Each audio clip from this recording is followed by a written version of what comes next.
everybody! I realized that I was rather ballsy in this going live screen. Wait, there we go. Nope, hold up. Almost. There we are. Just had to reposition where people are because, hey, guess what? With Zoom, it's never been easier. I don't have to adjust things on the stream. That's Zoom's tagline, right? It's never been easier? I'm pretty sure it's Zoom's. I think so, yeah. I'm pretty sure, yeah. Hello, everybody, and welcome to the newest indoor adventure in Masks the Green Sun Part 9. Today is June 3rd, 2021, and you are loved. That is a very important thing that we like to remind each and every single one of our viewers and listeners at the beginning of each and every single one of these games. If this is your first time joining us, you can go to youtube.com/indooradventures to check up on all of the VODs of each of the games that we have played up until this point, including full playthroughs of Curse of Strahd, Ghosts of Saltmarsh, Waterdeep Dragon Heist, Tyrant Security, Tomb of Annihilation, and many, many more to come. And in the next set of coming weeks, you can also find the entirety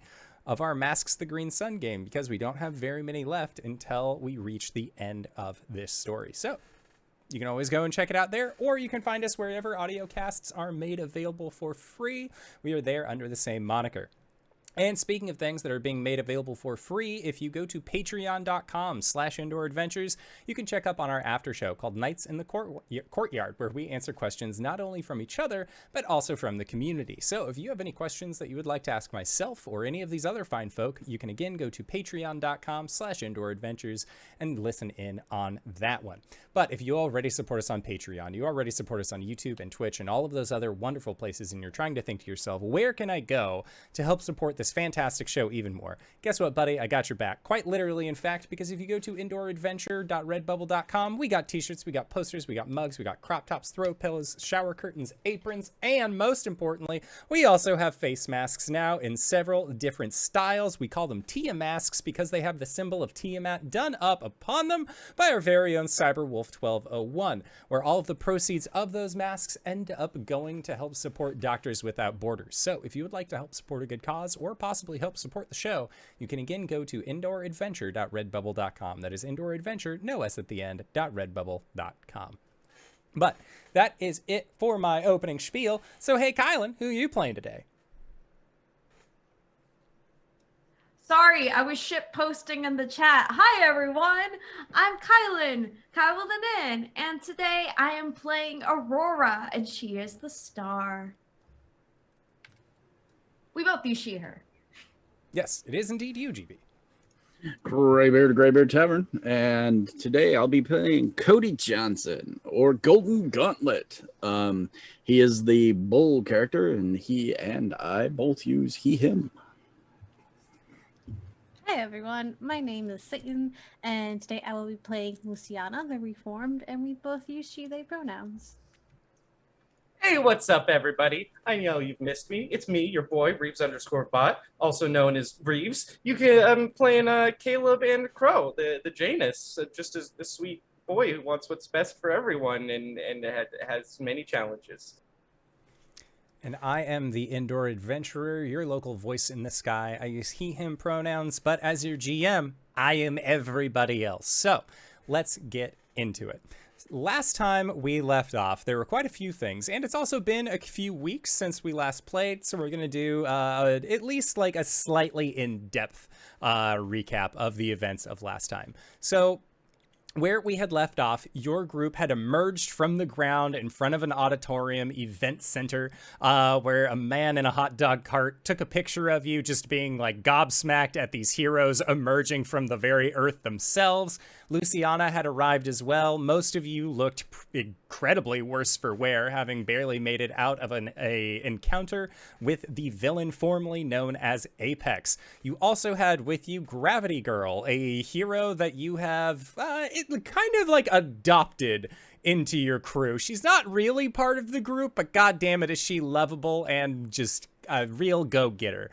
So at that point, several of you went to the hospital because of grievous wounds that you had suffered, including Luciana and Aurora, as the two of you had taken the brunt of the damage. It was at that point that Aurora, you asked Dimitri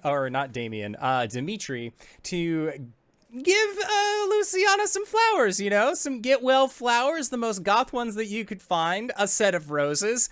Definitely nothing remotely there was no tongue in cheek there. That's fine. A very hetero action. A very super hetero action. That's what gals get their pals, right? Yes, gal pals get each other flowers, and it's never been straighter. And it was at that point that Luciana, having awoken, receiving these flowers, said to herself, "I must also get Aurora some flowers." Again, in the straightest way possible. Maybe. Debatable, actually. At that point, Luciana, you were released from the hospital, brought back to your house, where you ended up all kind of coming together back as the group, making sure that everyone was back to safety. At this point, Caleb, you and Cody decided that you were going to try and contact Orb Weaver, the local web-slinging superheroine, to try and figure out exactly kind of what's been going on in the town, or at least let her know that shit's going a little wild. And as the two of you were in the Midgrove Industrial Forest doing such a thing, back at Luciana's house, the two girls explained the reasoning as to why they had given each other flowers. And it was at that point that Aurora, your phone began to vibrate, like it had received a push notification. And when you had looked at your phone, a new phone, mind you, you had seen that there was a push notification from the Midas app, which read, "What song does the caged bird sing?" And that is where we left off last time that we played. So, Aurora, as you are looking at your phone and you see this message, you see that even though it is a push notification, rather than having the 1 through 5 stars that you're used to seeing, there is a small text entry field. I think Aurora's just kind of gobsmacked. So she's just kind of staring at her phone, just for a good long while. Everything okay? Okay. So tell me why with a brand new phone, this shit pops up. And she'll show off the Midas message. Huh.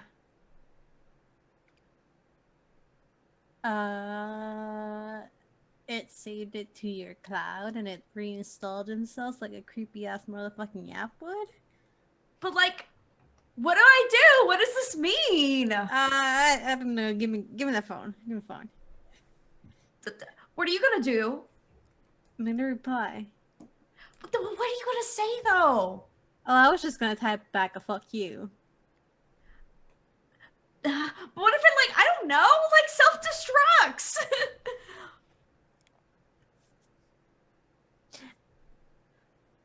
I feel like the phone itself would have to be a bomb. I think the worst the phone can do is burst up in flames. Oh my god!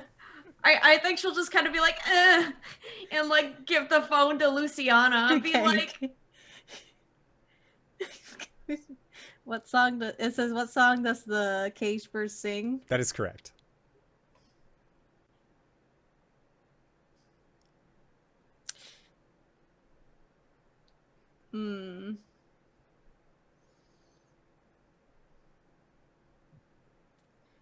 And we're not there right now, right? You are not. You guys are just getting done sitting in a stoner tree, talking to local webhead, Orb Weaver. Do you want me to do a serious answer to this, or do you want me to just say fuck you? Well, I don't know. Caleb's pretty smart. This might be a reference to something. Maybe he'll, I don't know. So you want to wait? Well, here, let me see it. And can I do anything else on my phone? Yeah. Or okay, I'm gonna screenshot it and send it to the group message and be Caleb with too many B's. What does this mean? Yeah. And we'll say, for the sake of brevity, Caleb, you and Cody have just gotten done talking with Orb Weaver, kind of letting her know, hey, there are more there's some pretty dangerous superpowered folk that are making themselves known in the city. Orb Weaver can't do anything about it directly, but at least it's on her radar now. So we'll say that the two of you have just gotten down out of the tree, and then both of you received this message from the group call or from the group text. Sorry, brain trying to start many sentences. Can I get Orb Weaver to give me like a way to contact them in case like shit's going down? They'll give you a phone number. And they say just either call or text. Text preferably. They always have their ringer on, but either way works. Caleb gives a thumbs up. And then his phone buzzes. Oh, that didn't vibrate my whole arm. Weird. Yeah, you didn't dislocate a bone with the strength of the vibrate.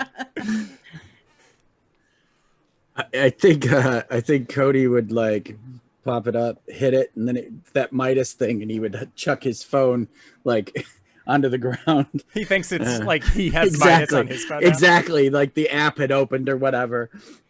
And then he sees Caleb like looking at it, and he's like, "Oh." He picks his phone back up and puts it in his pocket. Does Cody have like that life-proof case on his phone because he's always throwing it everywhere? Yeah, it's like the Otter case or whatever it is. The OtterBox Plus, you know. Caleb is like very cautiously holding the phone with both of his hands because it has no case. So he's like, gotta have full grip. And this is the new Firmly phone, grasped. right? Yeah, this is a brand new phone. Yeah. Does this ring any bells for me? Caleb, you are a smart child. You have read many books. You have participated in the Ham Club for a while now. I would say, let's see here. If this was D&D, I would say like roll an intelligence check, but that's clearly not one of those things. Let's see, looking through the basic moves. I don't think that there's anything here necessarily, so just roll me 2d6 and then add your mundane.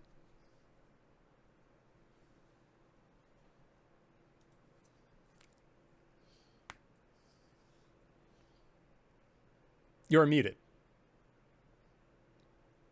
Oh, you all missed me cackling too then. I got an 8. Okay, so with an 8, you know that while this is not necessarily a literary reference directed towards a specific author, questions like these are posed most often by individuals who are under duress. Or who have been captured and then held against their will, but in a way where they have never been outside. They, like, an individual will see themselves as a caged bird. In which case, like, from your understanding, there are 3 different options that you can go towards. The Song of the Caged Bird is either a lonely song, it is a song of freedom, or it is a sad song.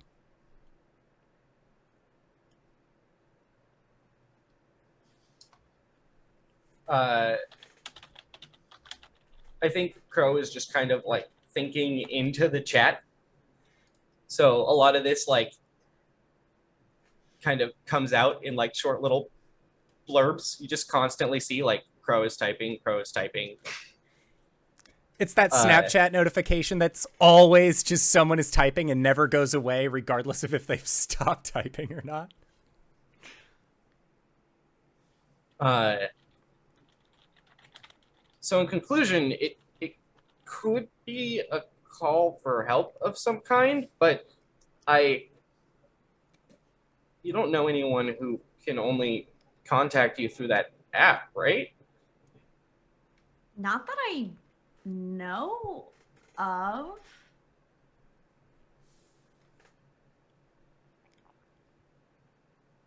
I mean, like, really off the wall guess, it could just be like an employee who has been like forced to work in the basement on this app like 24/7 and like is desperately calling for help by sending random texts out to people. But that's a far-fetched theory. So what should I say? Uh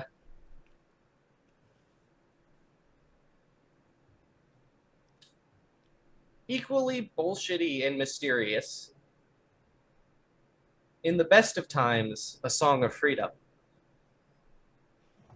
Yeah, she'll be like, okay, here goes, and we'll, like copy and paste Okay. Kayla's message. Yeah. So when you try and put in the full message, it does not fit into the text field. But then you see, as it has been pasted in, that the response begins, or the push notification begins to delete letters from the pasted message on its own. So while at the beginning it says like these, like the song that you would sing is a song of freedom kind of thing, it deletes from the back forward rather than preventing you from entering in until the only word that is left is freedom. And as soon as the only word that is left is freedom, you see that the screen on your phone flashes black and then comes back with an image, but it looks like that it is just like rapid throwing images. And it is going too fast for your phone's processor to go. So you're getting like a quarter of one image, a third of another image, all overlaid that are just kind of spamming themselves. And your phone begins to vibrate and is just like going across the table by itself. And then the vibrating stops. The screen goes black. And you see the reboot of your phone having restarted on its own. It goes back to the main screen, and looking at it, you can see that your GPS has been turned on.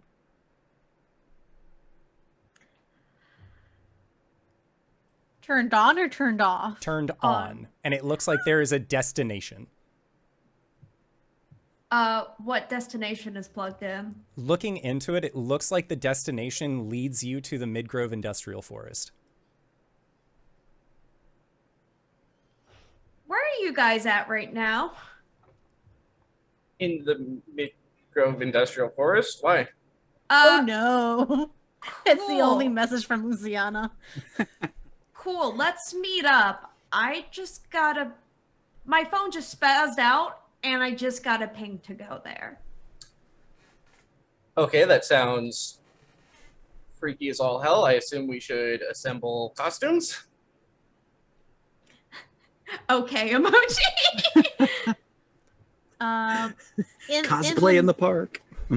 In the meantime, Luciana's actually gonna, instead of texting or emailing, she's gonna call the reporter lady that she had talked to earlier. Okay. And just be like, listen, I don't have time. I emailed you earlier. I need you to know everything that's been going on right now. And I give her all the information. Okay. And this is gonna bite me in the butt, probably. Grandpa's cookies are hitting you pretty hard on this one. Yeah. She's going to give her information on like the woman whose name I forgot, the southern woman. Lorraine Windermere. Lorraine, that one.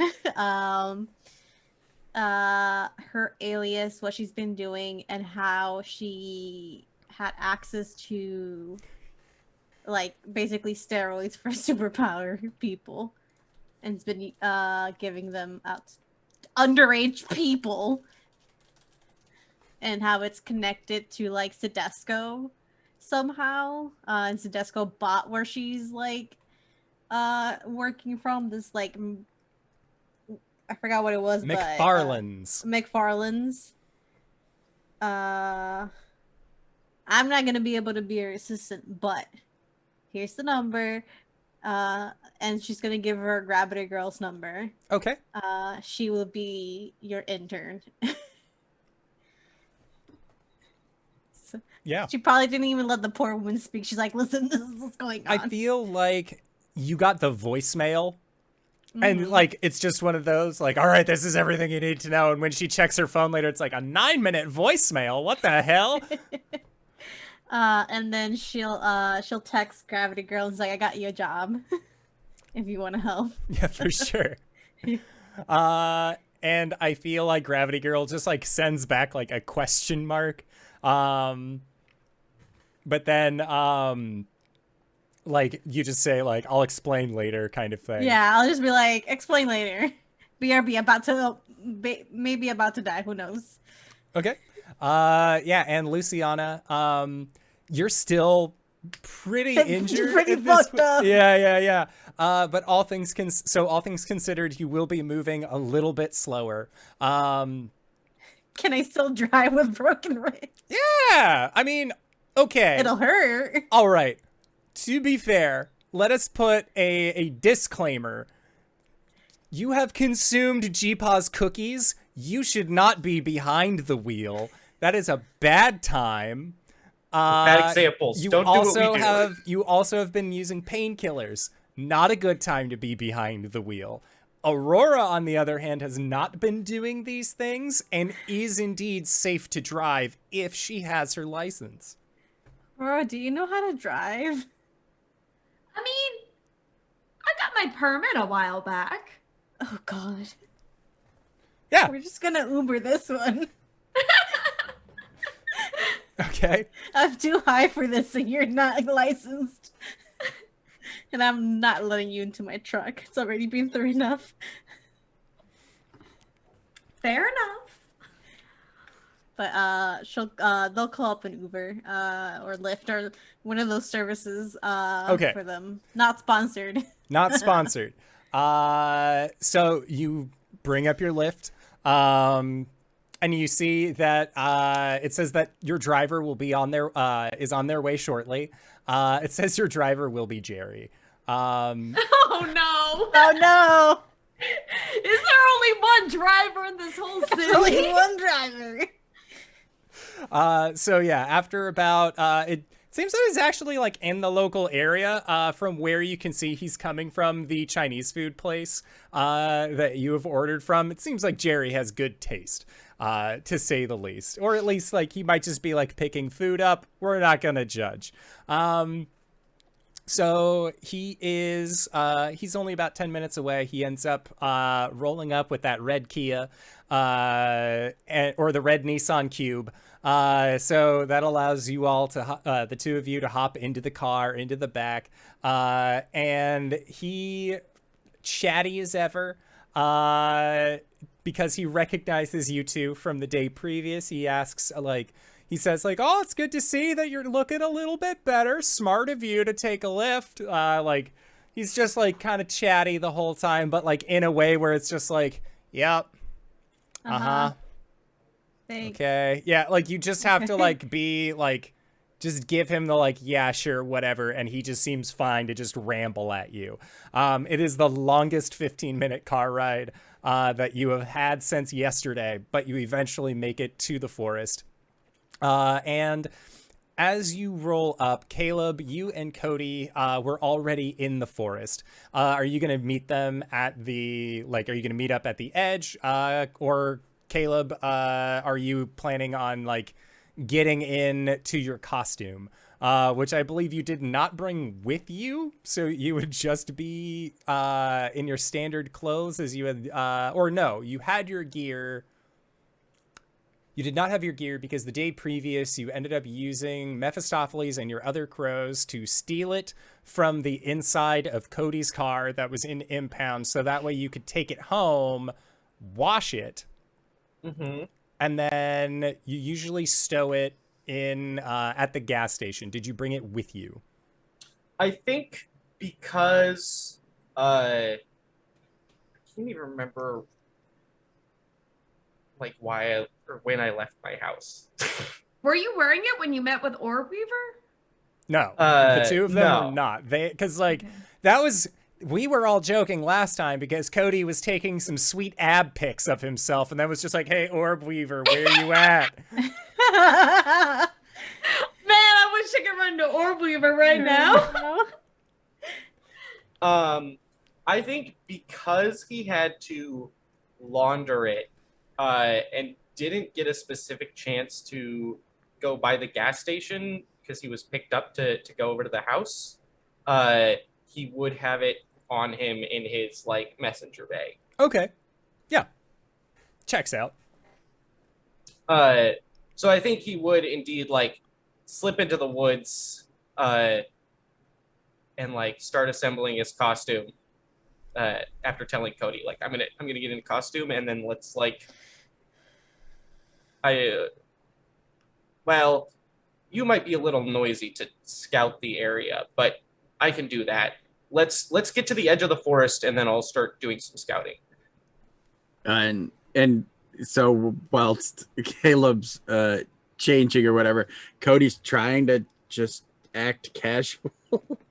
Yeah. Just standing in the park, kind of like, Yep, you know, like, I mean, it's the park. Like, everyone acts natural, really, by just, like, standing around being like, ah, yes, this tree is beautiful this time of year. exactly. And I feel like that's something, like, Cody would say. Like, he would, like, do, like, basically, like, repeat what you've heard G-Pa say about, like, just aspects of the park. Be like, the magnolias. Oh, earlier though, he did when Caleb typed the message to Aurora. He did go, nice Tale of Two Cities reference. Just like on the sly, because movies, man, he knows movies. You just went over my head because I have a dispassion against Charles Dickens. So I don't know what reference I made. Excellent. Nice. All right, so yeah, Caleb, you end up gearing up into your crow uniform, and then are you just going to be going from like treetop to treetop, having your army of crows kind of like scope out the area for any ne'er-do-wells kind of thing? I actually am paranoid about getting too close, so I think Crow will like chill at the edge of the forest with Cody, but still have like Mephistopheles and a small crew like go do a scouting mission. Do a sweep. Okay. Yeah, so they abscond away. And yeah, after about, we'll say that you guys are at the edge of the forest for about like 5 minutes by the time that you see like the unmistakable red Nissan Cube roll up. And then you hear Jerry saying, and just remember to be sure to give me a 5-star because it looks really good on my, and then like doors slam, and then Aurora and Luciana leave the said car. But you are now all together. If it's been 5 minutes where Cody's not supposed to be like looking back every 30 seconds to like where Caleb is or whatever, Cody's definitely playing hacky sack. He's like thumping a hacky sack like repeatedly off one foot. Oh yeah. I would play with you, but I'm in costume and you're not, and that could draw some lines that we don't want. So clearly you just have to both be in costume and then you can play hacky sack together. But yeah, so Luciana and Aurora, when you exit Jerry's ride, you see Cody just sort of like kicking, just doing some, just hacking some sack right now. Where's Caleb? Why do you Oh, have a hack Just over here. Yeah, Your voice from a bush. yeah. Cody goes to point, and he's like, he's hiding. I'm pretty sure we were just walking into a trap, but that's just like me. See, I was me trying too. to be bait, and Cody kicks the hacky up for one last time, and then slips it in his cargo pocket. That Well, makes I mean, sense. That might be the case, but I don't know if we can ignore it at this point. I I don't. just prefer to not break any more bones. Yeah. Oh, I almost forgot. This is exactly what I got that number for. And he texts Orbweaver, like a quick summary, like, Aurora's phone just crashed and got like sent a very specific GPS location. We're all investigating back at the MIF, but it could be bad. You receive a spider emoji as a response. Hell yeah. Since I knew the rough area, I would send Mephistopheles and the crew like directly over there to scout. Have they come back yet? Yeah, it doesn't take them very long. They are avian folk that are able to soar above the tree line, investigator ground. And they let you know that they did not see anything or anyone that seemed out of place. Crow scrunches up his face like I'm doing. For those of you listening at home, just like scrunch your face up as small as you can make it. You've got my approximate expression. Ow. Yeah, Crow like shrugs and says, "Well, forward unto dawn." What are we supposed to do? Just walk the whole park until we find someone suspicious? Well, we got that location, right? So we go there. Yeah, I think it pinged for a specific location, not Yes, the it whole did. park. Okay. Yeah. Luciana just puts on the helmet. It's like regular clothes. She's like wearing a hoodie. It's like right out of the hospital clothes. Put the helmet's on. Yeah. Just Aurora, in case. Aurora will be like, just give me a second. I gotta do the whole. We'll try to transform as quickly as possible. It's like, sorry, it just takes a second. Magical girl transformation. Mm-hmm. The magical girl law states that it has to take at least 30 seconds for the full transformation. The music is just sped up. And as she finishes, Cody like looks over and like clenches his fist and whack. So he's in costume in a flash. Okay, and are you guys just like doing this like by this like outskirts of the forest, or are you like going in and then once you're close to the location? Once we're closer to the location, yeah, I'm getting gonna out put of on, vision. Like, my... Yeah. Just Aurora's wanted. do wherever. Yeah, she is a socially accepted superhero. Nobody's gonna question that. So yeah, once you yeah. Crow has a quick comment. As we're all in costume, he looks at you all very sincerely and says, "Hey, we're like kind of beat up here. I want you all to know that our lives are more important than what we're investigating. And if things go south, we should get out of here, right? Can we agree?" Yeah. Yeah, I mean- definitely. I don't want to We see any of already you saw- hurt. She just looks at her medical corset. Yeah, looking at you very specifically. I'll try to keep my eye on you as well. I trust that you can handle yourself, but you're also not in the best of shape. Worst case scenario, I'll just encapsulate myself in rock. Oh, that's cool. That's great. That's actually incredibly fantastic. Or all of us. It's like ice too. Yeah. Okay. All right, let's go. Okay. So, as you are making your way deeper into the woods, you can see that this is off the beaten path for sure. And it looks like there is it's a little overgrown, but not incredibly so, because this is a city park, so they kind of have to have like a set level of how high the grass can grow. Otherwise it's a fire hazard, which you all are pretty accustomed to the fire hazards that have been happening here in the Grove. But as you are following this, you end up finding yourselves in the center of a smaller clearing. And you see that you're only about like 20 feet away from the destination on the GPS. And when you look up to see where the GPS is actually leading you, there is a singular tree in the middle of this clearing that seems to be standing alone. And it just seems to raise up and has a very nice bough about it. Seems to actually provide a decent amount of shade, but it does seem to kind of just be by itself. We're not walking right under it, by the way.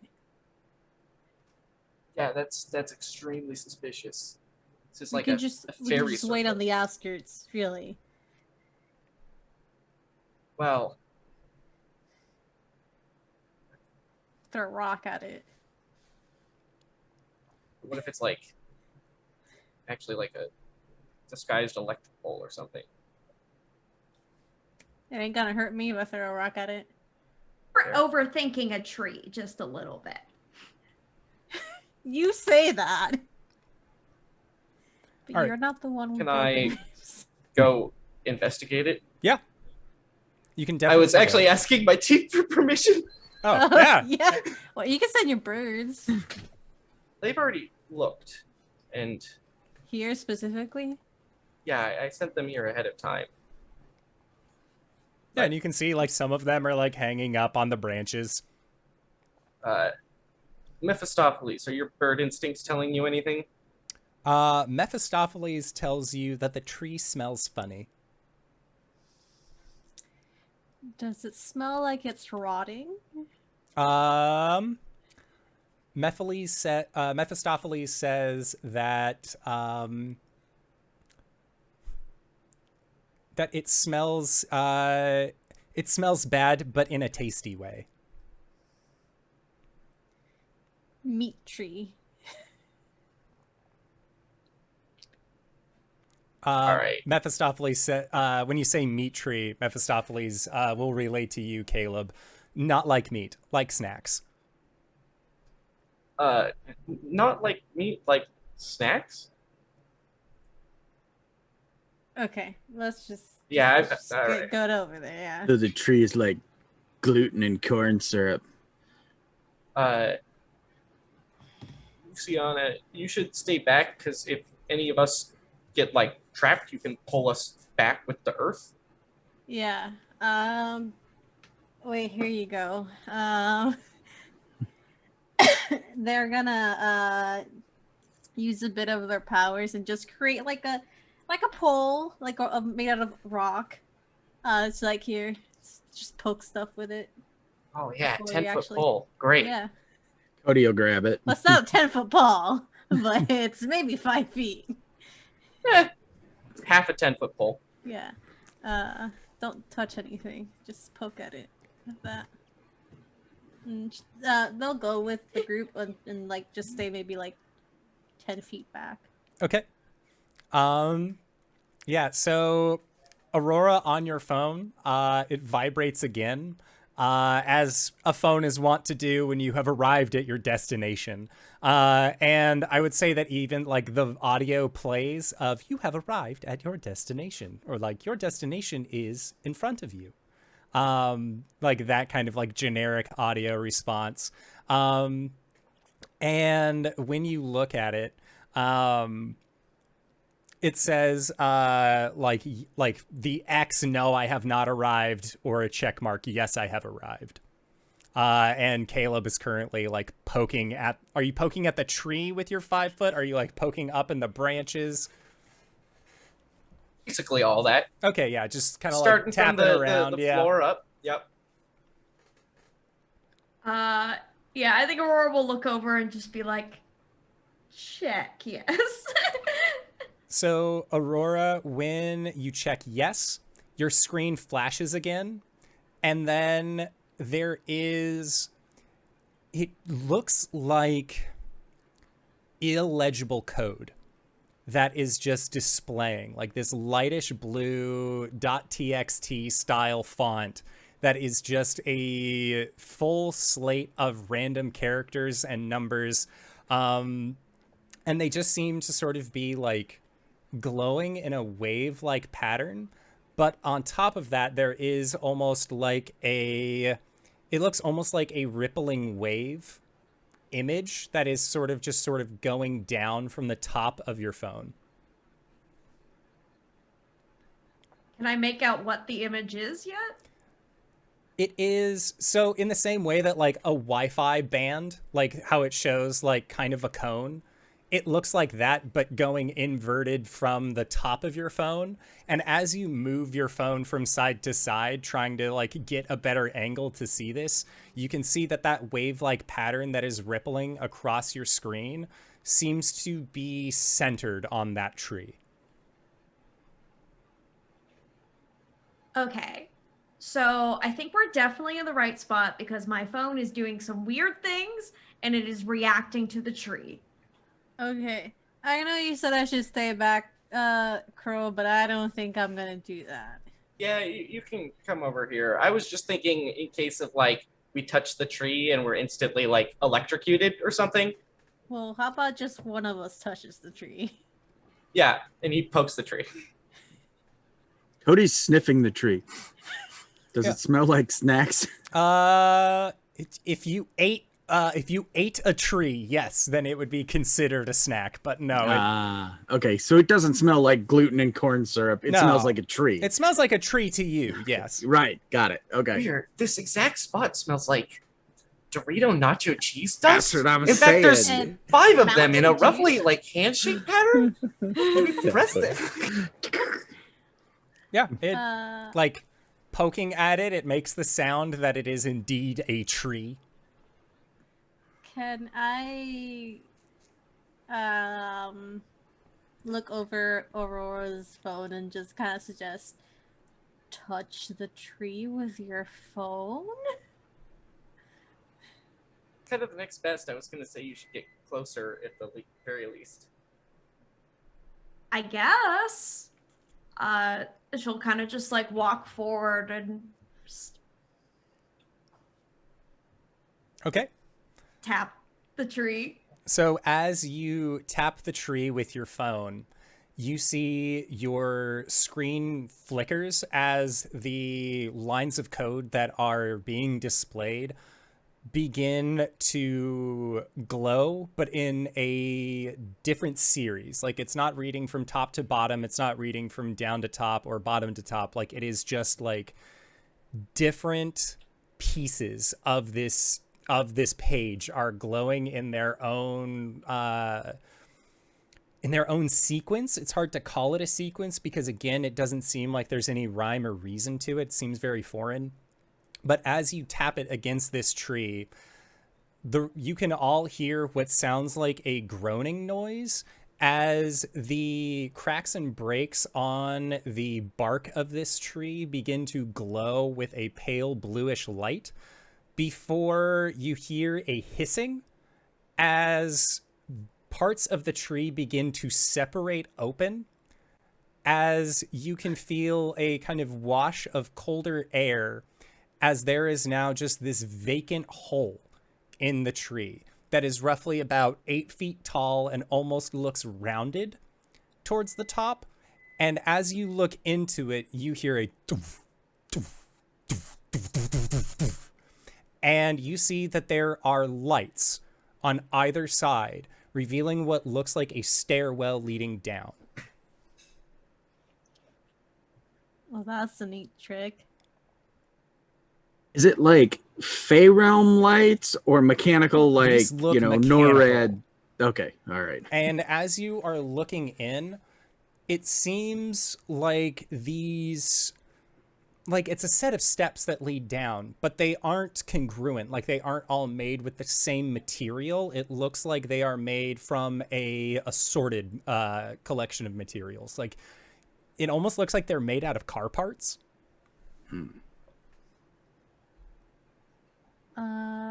Is it reminiscent to the dude that came down through a lightning bolt? It is not. It does not Okay. look. It does not look steampunky. Okay.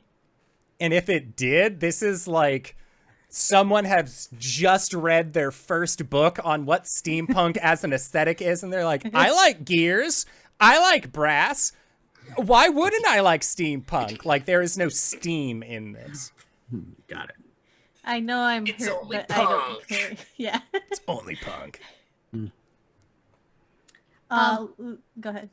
Oh, I think Aurora is going to like extend like her wand into like a more of like a staff, and we'll kind of just use it to tentatively tap out the first step, then like take a step down and just kind of be like tapping ahead. While also like kind of turning on her flashlight. Okay. And as we started to go through the door, Cody like put his shield like in the doorway, so if the door tried to close on any one of us, his shield would be in the way, and Yeah. then he'll That's he'll nice. cross through last and pull the shield out. Yeah.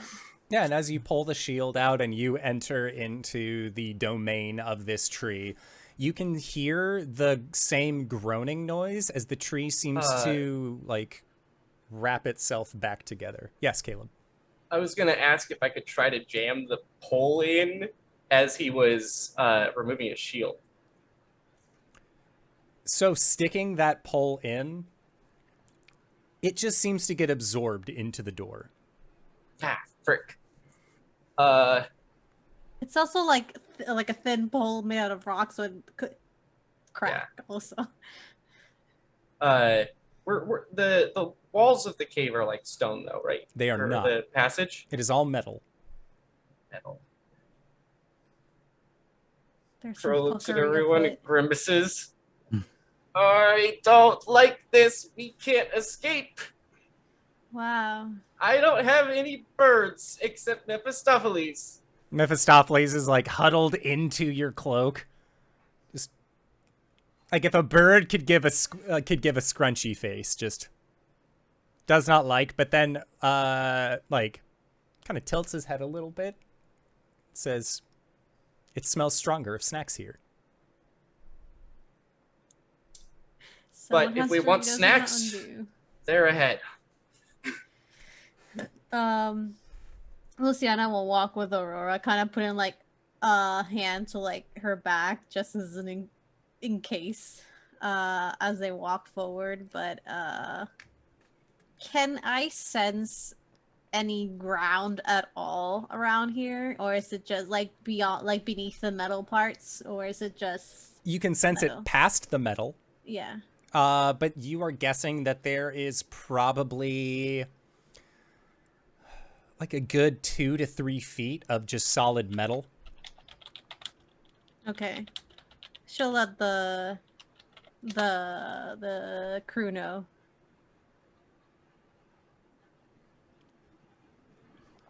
Okay. I mean, I could, worst case scenario, I could try to call Earth through it and shatter the metal, but it's like about 3 feet worth of metal.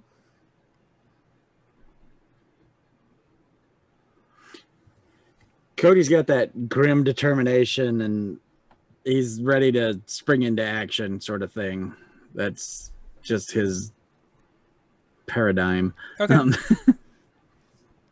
Yeah, and I would say that as the four of you are continuing to descend the steps, after you get to maybe about the 10th step down, and these steps do seem like they are a bit wider, a bit longer than they otherwise should, you start noticing that Mephistopheles was correct, that there is the smell of snacks. Kind of. Because as you are walking in and looking down, you can see that there is like a bundled up ball of like hot dog wrap paper. There's like a bag of chips that has mostly been emptied. That's just sort of like spilled out onto the ground. And as you get to the bottom of these steps, and there's like also like a slushy container that's been like left out with like a little bit of just like that dried high fructose corn syrup that is always like as a spilled slushy. But as you get to the bottom of these flights of stairs, you can see that there is a large chamber in front of you, and illuminating this chamber are a series of screens, and on each screen, on the leftmost screen, you see Crow. And Crow, you are in like a typical action pose. It is a freeze frame from the event at the Sedesco Center. On the most right hand, Cody, there is you like mid leap from a piece of debris at the events of the Sedesco Center. And on the center two, there is Aftershock, like from an angle that you didn't know that there was a camera, like holding like this earthen dome over a gravitational rift. And then in the centermost screen, you see Aurora. But this is from, this is not from the events at the Sedesco Center. This is actually from when you guys were having your movie in the park. And it is like her light, like her transformation light staff is over her head. And there's like this giant mechanical golem that's like looming in front of her. It's very cinematic. But just all around you is what just looks like, there's no other way to describe it other than like a very, very, very messy college dorm.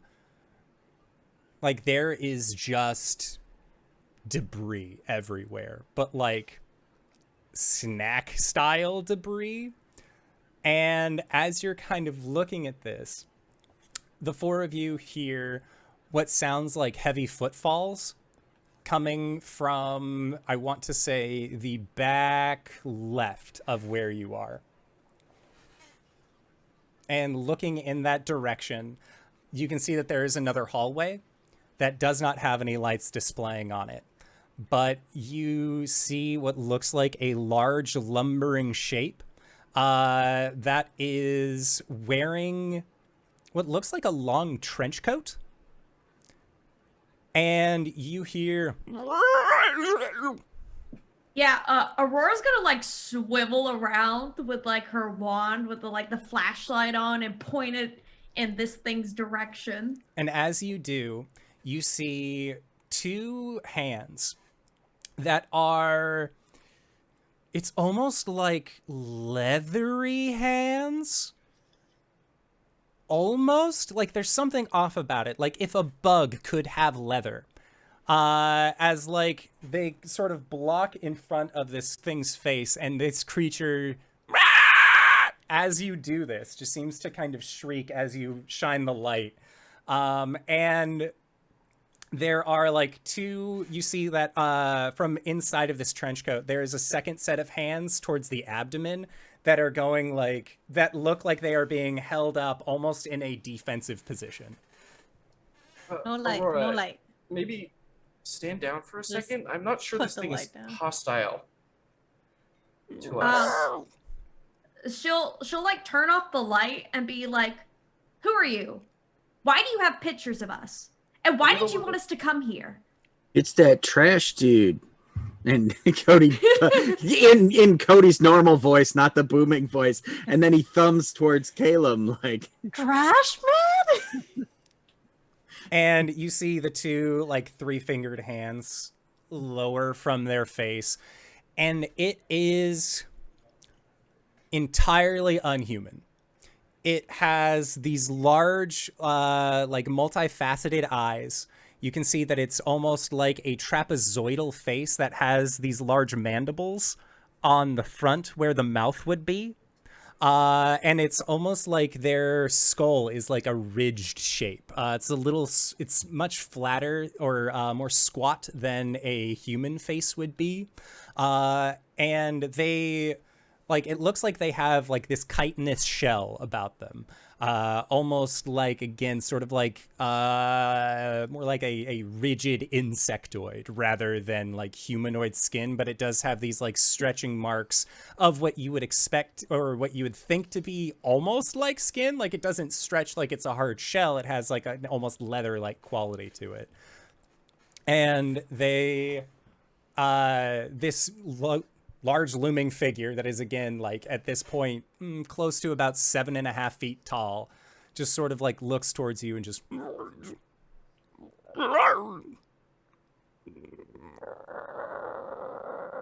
like looks at the lot of you, and then like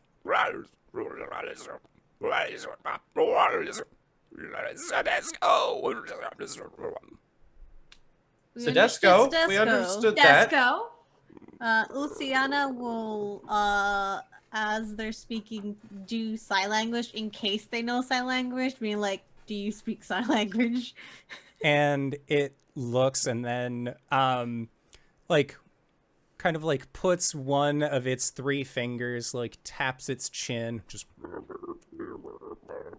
and you see its little hands are just sort of like, they go back to like a resting position where they're flesh against its chest.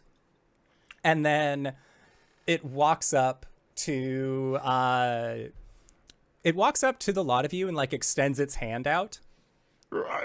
Crow, yeah, immediately like hands him his phone because he's like, he was already thinking that there's the computer there and asking him if he could type. So as soon as he approaches, he's like, oh yeah, here. And the creature will grab the phone and then walks over to the desk, like to this command center style thing, and sets the phone down. And you see, like, very quickly they are grabbing tools that look just entirely foreign to you, and then begin to like just make these quick changes. There's like a boop, boop, boop, boop, boop, boop sound that's coming from like a light that's being shown up above, while the 2 small hands begin to like work very quickly on this phone. And then the creature sets it into what looks like a dock, but like a phone docking station like you have never seen before. But because it looks like it is put together from, I want to say, like at least 80 other different pieces of electronics. And at that point, as it is set in, they pull out a small cable and then string it. And then with one hand, one of their larger hands, they will move it towards their face. And you hear, and that is, and then it begins to translate over speakers of just, I apologize. Your language is difficult. Are you an alien? And it looks at you and sort of like tilts its head a little bit. And it says, I am not from around here. As I believe the saying goes. Okay, hold on. So this isn't an effect of the Day of Green Sun. In a way, it is. Hang on. You still haven't answered my questions of who are you, why did you call us here, and why do you have pictures of us on your screen? Really good pictures, by the way, Aurora. We should probably try to get those put on your Instagram. Yeah, we should try to get the rights to those. Yeah, they definitely look like that. Like each one is the cover of the standalone of a spinoff. Like you have to buy all 4 to understand what's going on in Justice League number 13. Like it's one of those kinds of things. And the creature looks at you and says, I am what is known as Thram. As far as who I am, I'm a researcher.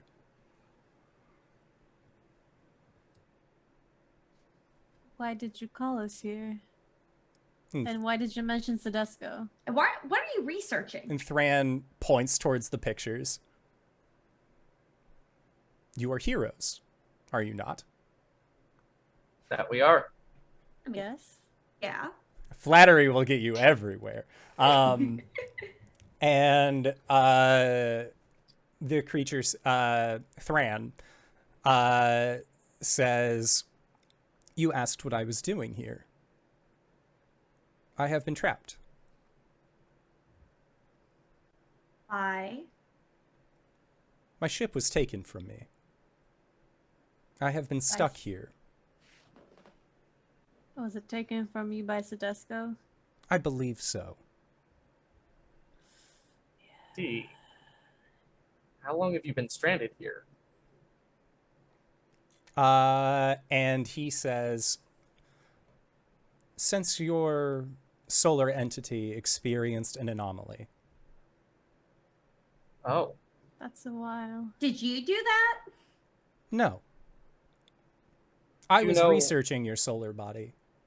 There Probably Totes were- dropped his cloaking field, you know, the gamma irradiation or whatnot. So I feel like everyone just turned to Cody. There were irregularities within your solar body. So I was sent by my people to investigate. We were curious as to why. I compiled a collection of research notes that were on my vessel. Oh no. That is when I initially heard your distress call. Oh no. A distress call from who? I believe it was a man named Orson Welles. He had said that there was an invasion of your planet and he needed help. But when I arrived, I found no such invasion happening. That was a fictional tale that was broadcasted over radio. I can see what confusion might have happened. Yes, I had also come to explain that the Martian ships looked nothing in the way that they described. Do you have like a picture of your ship? And Tom Cruise sucked in that. Who is Tom Cruise? He's from outer space too. And Thran nods. And he will say, "I do not have a picture of my vessel. Documenting my travel in such a way we deemed unnecessary." No worries. I was just curious. I'm sure if we help you out, we'll end up seeing it because we gotta kind of get it back. That's what you kind of brought us here for, right? You want us to. I wish get your ship back? I wish to retrieve my vessel. Unless the cloak's back on now. Cloak. Wait, What garment would fit my ship? Does your ship have any sort of like Shielding, yes. invisibility, like vision shield that would prevent people from seeing it? No. No cloaking, Cody. okay. Ooh. There is a So vision hold on. dampener that reflects the area around it, but it is not invisible. You're not responsible for like the Midas app, are you? Because like, have you been messaging me this whole time, or is this like new? I was trying to reach your attention, yes. So did you do the Midas app? Is that you? No. You hacked it. Its infrastructure was simple, yes. Okay. There are many flaws in its security. Okay. Question, voice in the sky. Yes. The chemicals that made up the drugs that Lorraine had, there were some that couldn't be identified, correct? That is correct. Okay.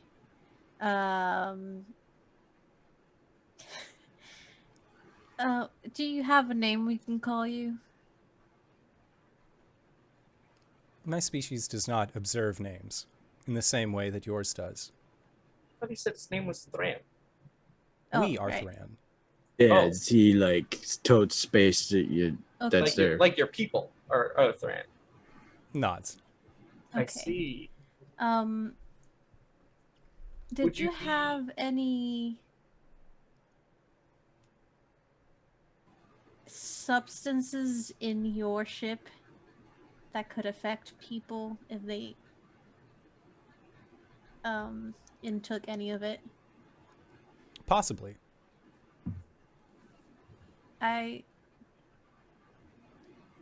believe have not- Sedesco is working with someone, and that they have developed some sort of drug for people that have been affected by that space anomaly that you were sent here to investigate. You And have we believe, I Go ahead. think she'll say to the group, they could have used something on their ship to make those, because there were some chemicals they couldn't identify. It's possible. You have pictures of us from the Sedesco Center. Did you watch a video of that incident? There were many videos that were available on the internets. That black hole was caused by someone who reacted poorly to this medication. I see. Their powers were enhanced, but they couldn't control them, as they had a bad reaction, like Crow said to it. But we don't really have any way to draw a conclusion that something off your ship was used in the development of this, because, as you said, you're researching this event, and we don't really know much more about how it affected our biology, so it could be any number of things. But knowing that they have the ship of an alien to our world makes it much more possible that they're using something. And if it does come from your ship, then that links Lorraine to Sedesco. Who is Lorraine? Ever heard of someone named Guardian? Thran shakes their head no. Lorraine Windermere's, I think she's like chairman of the board for McFarland's. If you do research, then you should be able to get information from her online. She seems to be the leader of a new group of heroes, quote unquote. I think they're pretty evil. They broke my ribs. Are you injured? Yes. I can provide healing. I mean, fuck yeah, I'm not gonna pass up to like alien healing. She's gonna walk forward. Yeah. And at that, you see that they begin like rifling around their desk. And through the translator, it says, "Your species throws away many useful items." And then you see that they pull out what looks like it almost looks like a gun in that it has like a handle on it, but there is like it's like a metallic canister on top that has a needle point sticking out from it. Wait a minute. Did Did you steal Luciana's truck? you steal my truck? And they sort of like turn their head a little bit. I would need more descriptors. She'll describe their truck. And then like while they still have this like small needle gun in their hand, I did acquire a vehicle that matched that description for a moment. Yes. Did you take anything from it? Only pieces that were not being used. Whole plan that I was gonna lure you with this shitty old cell phone. No offense, sorry. And like beat the shit out of you. But you're so glad nice. It didn't come to that. I think I've been actually investigating you for a couple months now. He's calling you trash man. The crows. Look, well, I've been calling you trash man because you tend to litter. You kind of leave the trash out in the middle of the street when you're done. Only the items that are not useful. Yeah, but that's why they're in the trash, so that they can be collected put them and not on back the in street. the You got to put them back trash away. can. But I see many of your species simply leave this detritus along the side of the bins. That's because bad we're manners. primitive and some people have no respect for others. Noted. Are you gonna stick me with that? You wished for healing. Is this correct? Yes. Alright, fuck it. Hit me. Do it. She's so drugged up, she doesn't give a fuck. Yeah, Those cookies are strong. Cody covers the eye slots in his helmet. And Crow watches yeah, intensely. and you see that like they do not ask you to remove your leather or anything. Just punch through it, like with the needle point, and then with their large posable pointy finger, just pull back, and you hear a psst, as it looks almost like a nitrous cartridge just like pops off the top, and there is a moment, Luciana, where like the initial pain of a rather sizable needle going in that you're not exactly sure was sanitary, as it was owned by an alien living underneath a tree in the middle of the woods known as the Trash Man. But as I'm not smart. that's okay. You don't need to be in this situation.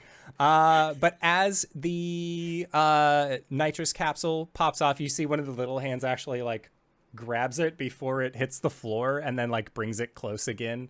And with that satisfying hiss, your arm, like there is this pain, but then you can feel like a cold temperature beginning to spread. And then you feel it move all down your arm. And as you kind of flex your hand, you feel it then go back up. And the spot where that injection point had hit doesn't hurt anymore. And as it spreads into your chest and down, it's fucking painful. As your You hear ribs like, ah! as your ribs begin to reset themselves. But after about 2 minutes, and you're The feeling... doctors didn't set Luciana's ribs? They did, but they didn't meld them back together. Fair. That's what the binding's Like, for. your bones reform back to the way that they should be. And they're just like, If anything, it was like you had like a hairline fracture in like the ball of your foot that like never healed from when you were a kid or something like that, and like that's healed as well. Like you are 100% clean, like clean bill of health after a matter of minutes. I have a strange question after observing the effects of that. Would that medicine have any effect on decayed eyesight? And Thran thinks and then nods.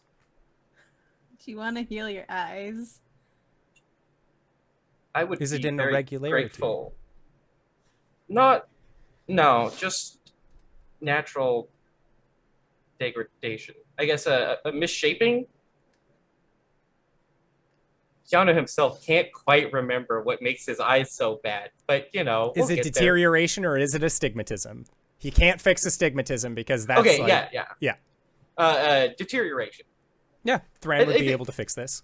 I think maybe he does have an astigmatism in the right eye, but like that just makes lights halo. Like, Yeah. When you're driving, they all have like the weird sideways slashies. But yeah. Thran says yes.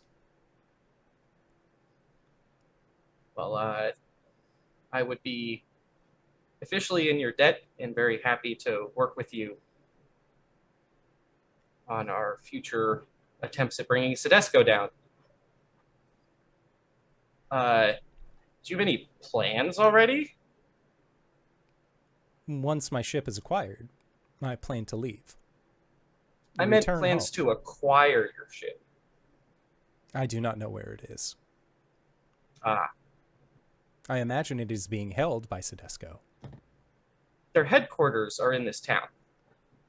I was aware. Okay. I know the lab where they're making those drugs could probably be there. Don't ask me how I know that. I was not planning on it. It's more for my friends. I think you're pretty cool with, like, just taking things at face value. I am cold-blooded, thank you. I like those. I like them. Yeah. Would it be rude if we refer to you as Thram? It would not be rude at all, that is what I am. Okay. We will use Thram to address you when we are talking about you then. It is Thran, T-H-R-A-N. Oh, Thran. Okay. Friend. It'd be It a little helps. hard for me to drop Trash Man, but I'll adjust. Thran man. We do much better Sorry, with no, don't do monikers.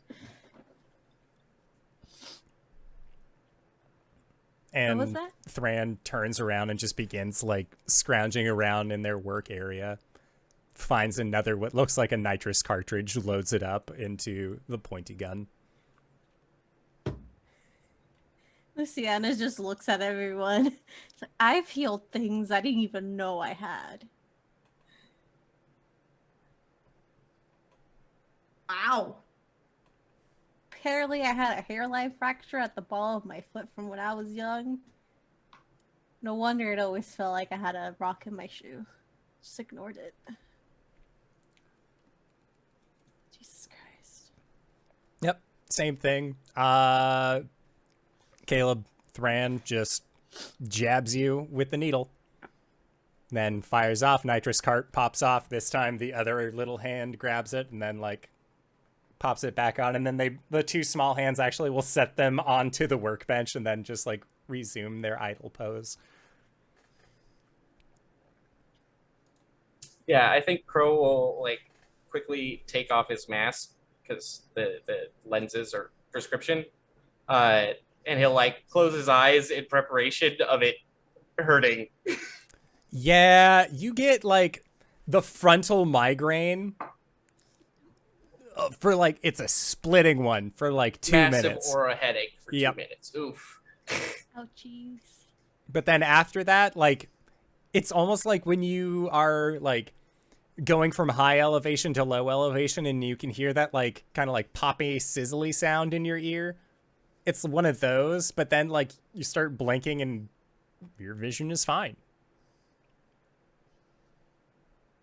Guys, I haven't seen like this my whole life. Like, literally, I was one of those nerd babies with the strap-on glasses. Like, this Kind is of annoying. weird. I mean, if it helps, you're still a nerd baby. You just have better vision. Fair. Luciana just gives like a fist bump to Aurora. Cody's chuckling. I am very much in your debt, friend. So, like, what are you gonna tell your family when you're not wearing glasses anymore? Ah, shit. Just buy I- fake glasses. I knew Yeah. a guy who grew out of it. His bad eyes. Yeah, but one night. Maybe buy say fake you've been glasses. having headaches for a month or so, and then you didn't wear your glasses one day, and it felt better. You're taking a lot of medication for your glaucoma. LASIK? I'll figure something out. Buy fake Yeah, anyway. glasses. So I guess beyond just making our acquaintance and asking us for help in getting your ship back, was there anything in particular you wanted to tell us or needed from us? I am worried. About your ship? And Thran nods and says, if what you say is true, that they are developing medication that can amplify powers, and they are using materials found on my vessel, Sedesco is A cunning individual. I'm worried that they will utilize my notes for something nefarious. I think they will do that. I wouldn't be surprised if they're already doing that, unless you have some sort of alien script, or unless you have a different script that you write in which case that would It would be a take them difficulty of while a to language craft it. bearer. We do write in our own language.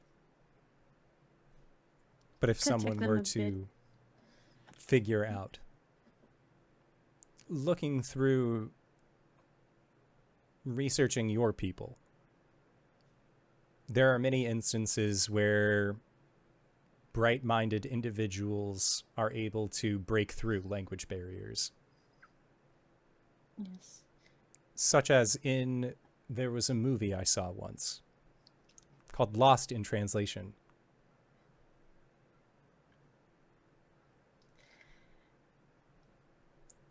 I haven't seen that one.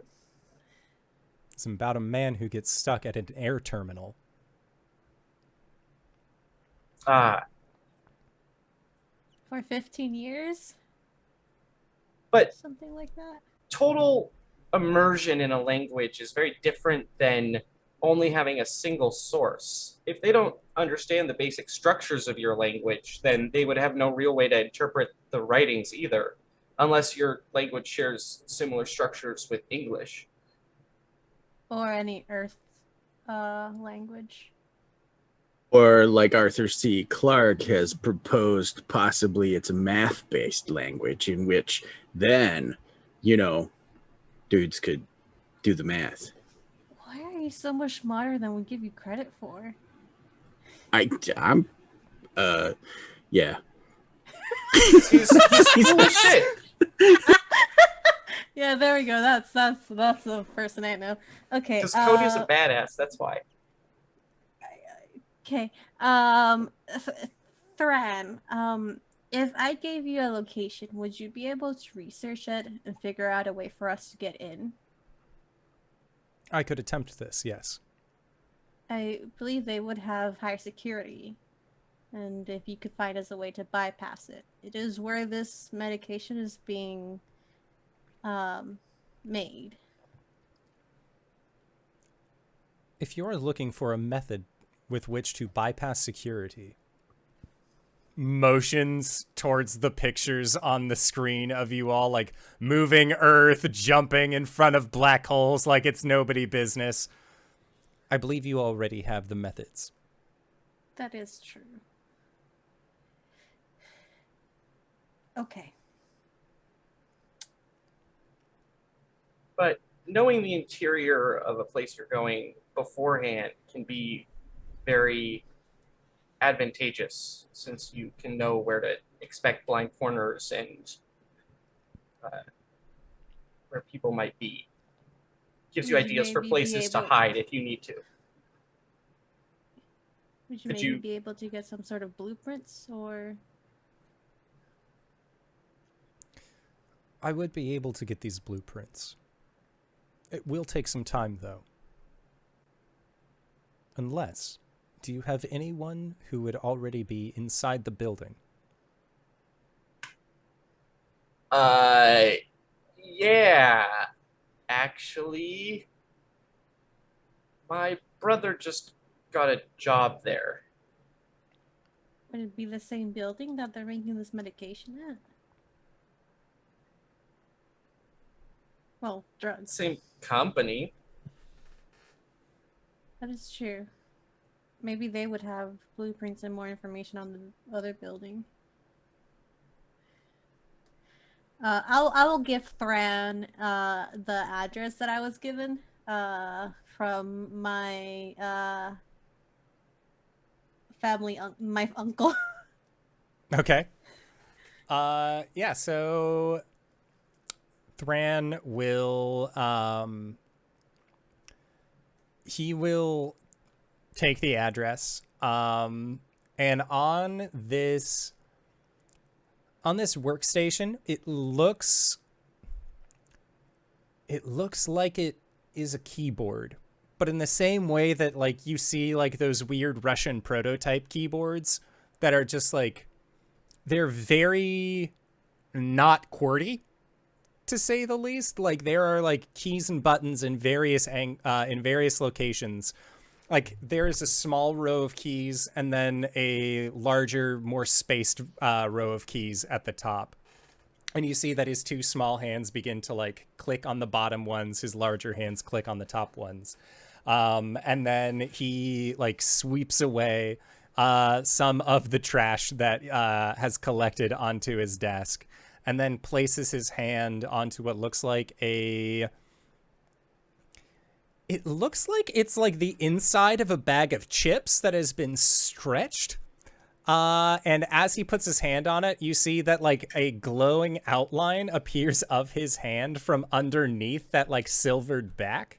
And one of the screens changes, and it would be the Luciana screen, let's say, as you were the one who gave him the coordinates. Address. Yeah. And the screen flickers to show what looks like a Google map. And the address that is displayed and the path that it takes looks like it goes well outside of the city. It looks like it is maybe about 15 miles or so, going in the northernmost direction, or northeastern, I would say. Which, Cody, as you are looking at the maps and seeing the different highways that stretch out, you can see that there is the let's call it 99, the road that you usually take to get home. And then if you were to like create like a triangle like shape with the city being in the middle, it is almost a straight across to the other location, which as you are seeing this, again, Cody is not a dumb individual. He just is a slow rolling like an avalanche. You are guessing that is where you had seen that red lightning touchdown. That's the spot. The red lightning, that Mecha Man traveled Mars was. Oh, yeah. Yes. Well, the one I saw out by G-Paws. You told me about that. Yeah. Well, it sounds like we have a place to investigate. Sounds like For it's. the- Has anyone ever watched an anime called Full Metal Alchemist Brotherhood? I hate having to admit being the weeb here, but of course, yes. You know how like they made this giant Yes, Alchemist? I know exactly what you're talking Yeah. about. They dug a giant alchemy circle underneath the entire country to transform them. Major To- spoilers, by the way. Yeah. if you're listening, Okay, to that Someone series is like died. 15 years old at this Yeah. point. Major spoilers for Citizen Kane. Rosebud's the sled, I guess. Like, Oh, that's why it's no longer #1 movie. Olive Paddington Bear 2. I was gonna watch that tomorrow. Damn it! Paddington I rules. was get around to it. So you remember how they did that to summon literal God, Yeah. and we're dealing with Greek gods. We're trying to. Oh God. Yeah. Roman. Roman, sorry. I apologize. It's Cody. all right. I don't know if that was offensive. No, it's It's like no, it's not at all. Not at all. The Romans stole everyone. It's fine. Exactly. I feel like we had a map of ideas in red string that was very chaotic until this point. I mean, I know I'm But- basing my theory off an anime. Yes, I have watched anime before. That one's pretty fucking cool. No, I think you could be very right. The fact that they line up in such a precise manner is not normal. That has to be designed. I wouldn't be surprised if there was literal tunnels between them. So, before the red string theories go further, I would like to point out that the triangle shape, one point was Cody driving home. It is not like an established Oh. other building. It was just from where Cody saw, like, oh, based on where I was, that's where I saw the lightning go down. It is just a back and forth. Okay. Okay. Oh, okay. Well, before we get into red string theory, Luciana says, let's just try to take this one step at a time. So we have 2 places to investigate. If getting the information on that building is gonna take some time, though we may have someone on the inside, let's investigate where the lightning cracked first, and then when we get the information for this building, investigate that. Because it would make sense to not keep a literal alien spaceship within the city. But what if they were, like, ballsy move, right? I mean, yeah. But, like, the construction permits that you would need to, like, find a place to hide it? You really So there think would be, they're, like, a they're going paper by trail. construction permits? As a mass evil organization? Yeah, but you would have to. This is just a back and forth between Luciana. All right. and So- Anyway. yeah. You say Anyway, you need sorry. a man on the inside. What do I need to do? Like, what's the process there? Do you need to give me a device that I will give to them? The entire time as you were talking, like when you guys have been like, oh yeah, that's where we saw Mars, like there was a slight like, oh, so you have seen Martians. And then like as you kept talking, he was like, Martians do not travel by lightning. Don't be ridiculous. Like he like kind of tuned out and was going back to what he was doing. And I would say like as you ask like, oh, do you have a device for us or something of that nature? There is like a loading bar that has just been going on one of the other screens that hits the 100, and Thran pulls out what looks like a very thin e-cigarette on the end of a USB charger, and will hand it to Caleb. Great. Plug this into any machine Okay. that is on the central server.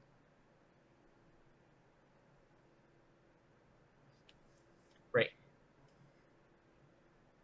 I think that's all we have to talk about for now. You were contacting us through that app. Do you have a cell phone of any kind? I have many cellular devices. Do you have any that have signal? They sort of shake their head no. I don't have an extra. I don't think you need signal if you're using. You could actually, if you're using like texting through Wi-Fi. Aurora, you have with you a very bulky cellular device that you know can make calls via Wi-Fi. Well, I mean, Can it? Yeah, you can make calls via Wi-Fi. I have On this that old. old of a device? Did they really? Yeah. You can't even connect to Wi-Fi on an old flip phone. Just watch him go. I mean, Oh yeah, I mean, This- he's a Probably literal upgraded, tech if wizard. anything. this isn't great, but I have this, and she'll pull out Caleb's old phone. And Thran will grab it and then just sort of motion down to the lower hands that then flip it up and then begin just clicking away at it, pulling off the back, removing the battery, removing the back plate. One of them grabs a little it looks like a screwdriver, but then it has an arc light at the end. It's much brighter than it needs to, and just starts messing around on the inside of this phone. And Thran, if you give Thran all of your contact information, you can Might as become well. mutuals with a literal alien.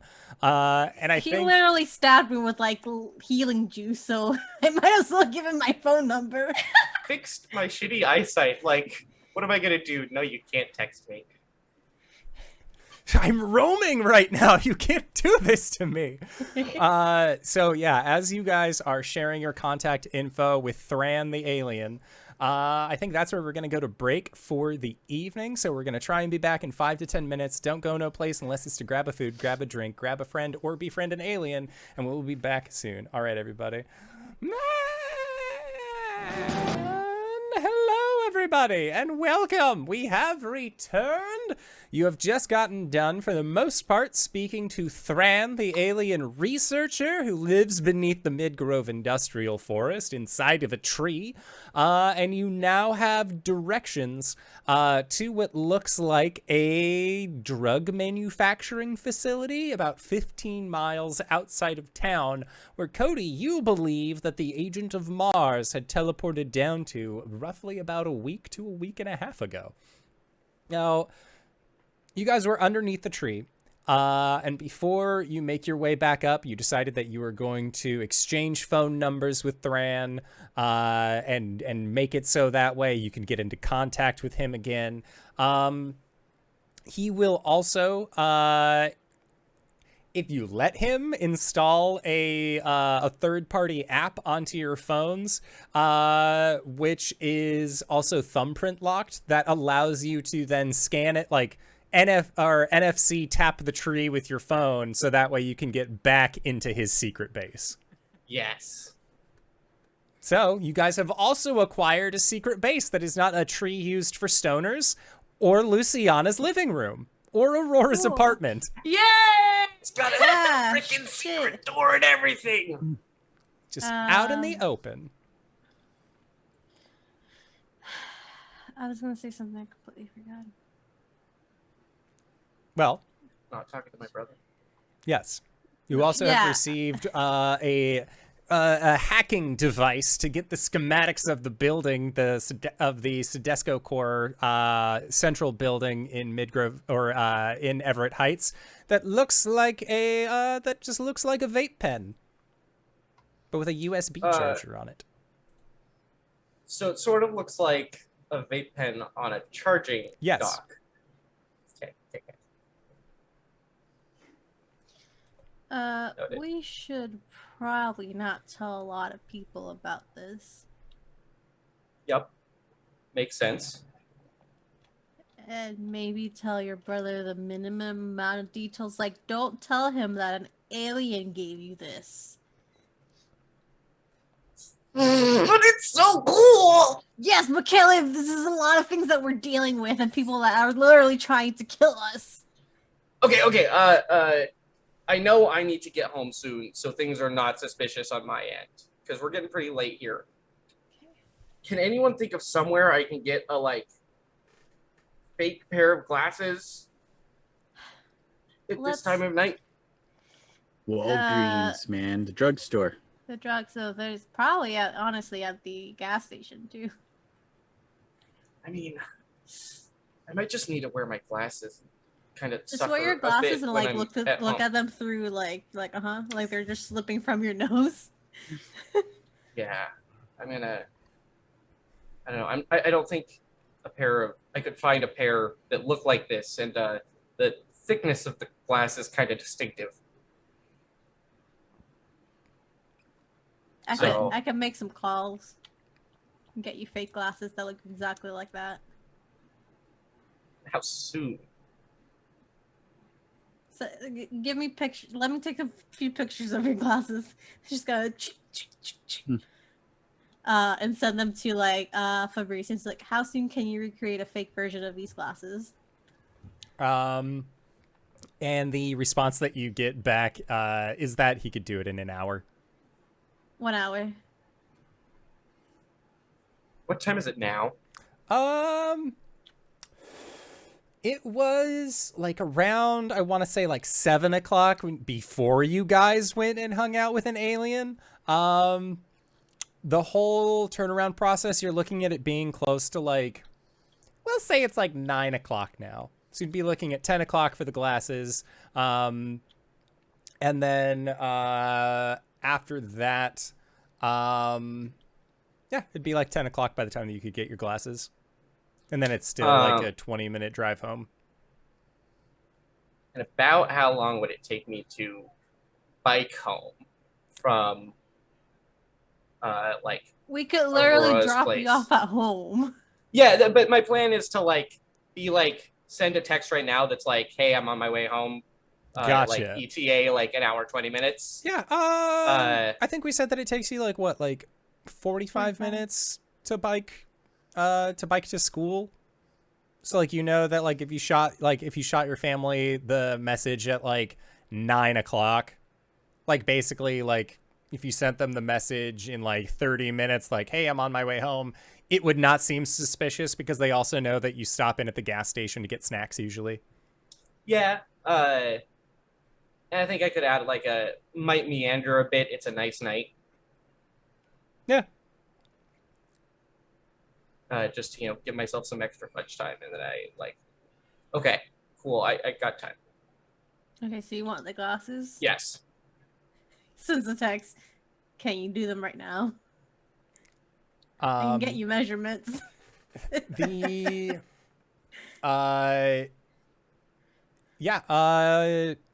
the response that you get back is, if you have the original pair, it'd be much easier. Okay. Cody, you got your car with you? That G-Puz motorcycle.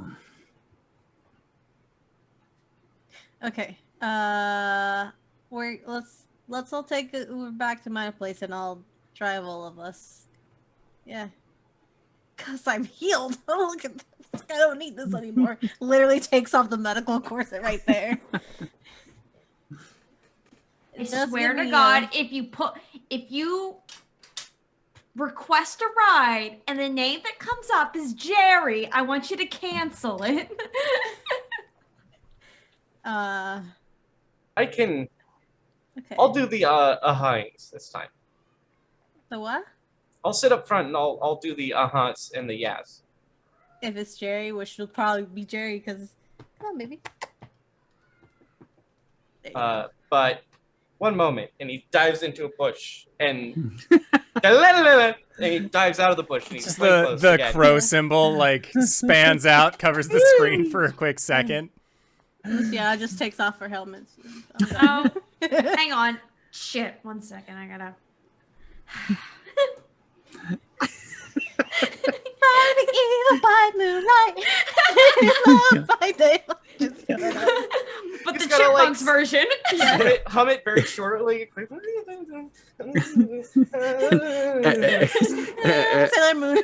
As Luciana takes her helmet off, it like the mouth guard crosses her eyes, and when she gets it off, Cody's just standing there like Cody. in the time it quick took, change. yeah, time it took to go like that, he just. Amazing. All right. So current plan is to call the lift, go to Fabrizio's house, get the new pair of glasses, and then drive everyone home. Yeah. Or at least like get Cody to his motorcycle, and then he can take himself home. He doesn't need to get driven today. Yeah. So when you ring the lift, you can see that it is not Jerry who is going to be giving you a ride. It is a younger looking individual whose name is Larry. And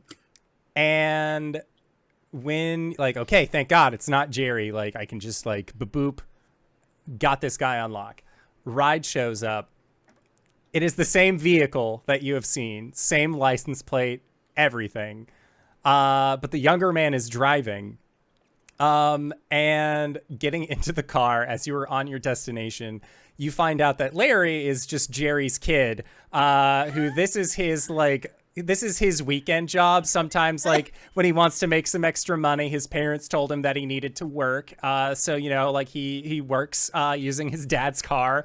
And, his dad's just a really nice guy. He's always telling me about, like, these crazy passengers that he has. Like, yesterday he said that he was driving by an event center, and while he was on the event center, like, he saw some people that were all, like, in costume and stuff, and they looked pretty hurt. So he just, he's a nice enough guy, gave him a ride. Are you the Jerry's kid who's into Dungeons and Dragons? Oh my God, you guys like D&D? There's this new show that I've been watching called Critical Role. Like... Oh yeah. And They just let Caleb take over the. yep. Caleb like sighs a little bit. Is like, all right. Yeah, no, I'll he engage. he is the kind of person where he like the idea that you can do more than just what happens in Critical Role as a D&D game. Like he asks like, "Oh, what's your character?" Like you can only have the one. Like he's only seen campaign 2. He has not seen campaign 1 or has the idea that there can be like one shots or anything. Like he is very very new to the hobby, let us say. But yeah. Then I will try to genuinely enlighten him if it's possible. Roll 2d6. 10. Yeah, you enlighten him. You let him know that there are other podcasts, there are other game systems that are not Dungeons and Dragons that are also equally fun to play. You should check out this sweet podcast, Indoor Adventures. Oh, sorry. Bloody nose, weird. You okay there? Yeah. It happens at least once. So yeah, the entire time until you get to Fabrizio's house, or you were going back to Luciana's, and then Luciana, you were going to be driving everyone to Fabrizio. Yeah, just so right? we have a way to get back and Okay. forth without spending money. Yeah, for sure. So thankfully, he does the same thing Jerry does, which is be sure to leave a 5-star. Good ratings help him, get extra work, so that way he can pay his dad back for gas that he's using for this after school gig. I got you. Yeah, he's very thankful. And at your recommendation, you see that on Anchor, Spotify, Apple Podcasts, all of these mediums, he is downloading Indoor Adventure podcasts. It's crazy that they're available on so many platforms. IRL, I'm motioning that I'm just wiping blood from my nose constantly here. Shameless self-promotion. So yeah, you are able to exunt onto Luciana's driveway. And at that point, Cody, get on the motorcycle, calling it a night. It has been a wild ride today. You met an alien, like a straight up District 9 looking alien. You're going home. Like it's been a day. But thankfully, you now have that alien's phone number. And he seemed to have watched a movie once. Who knows? So yes, you hop on your motorcycle and just away, saying goodbye to your friends. The other 3 end up going to Fabrizio's house. And when you arrive, it's very clean. It's very nice. There are a lot of models around, and not just like planes or cars. Like it is like anything you can get a model of. He's put at least one model together. And then you also see that like he just has a bunch of like neat looking things. Like you're not sure if they're movie props or what, but like his house is just full of stuff. But when you get a closer look, you see that most of it's been like 3D printed. Like he's just kind of like filling his house out with things that he has created himself. And when you hand him these glasses, you see that he sets the glasses down onto a small machine that then has what looks like these neon green lights that seem to like scan over it. On his computer, you see that he has Blender open, and the 3D render of what he has scanned in then appears in the 3D rendering program, exports it to a file that is able to be read by secondary 3D printer, and then just sets that to begin to work as well. And again, the whole process takes about an hour, and Fabrizio just seems very, very calm, very casual, which is honestly kind of a nice go around. But when he sees you driving, Luciana, or like you explain like, oh yeah, I drove over here, he just like, Mija, what are you talking about? Like, you should not be driving. You broke your ribs. You were in the hospital last night. What are you talking about? You were driving over here. It's really Theo, it's complicated. Theo, it's fine. It's fine. My friend drove. I did not, but they just drove my car. Roll She has a 2d6 permit. for me. Yeah, my permit. Yeah, roll 2d6 and then add, let's say, mundane. Oh, that's okay. That's not bad. What's my mundane? Oh, actually, that's 11. Okay, yeah, you are able to successfully pull a fast one over Fabrizio's eyes. Yeah. Aurora can drive. She has a permit. I have my license on me, so it's legal for her to drive. Yeah. Yeah, and Fabrizio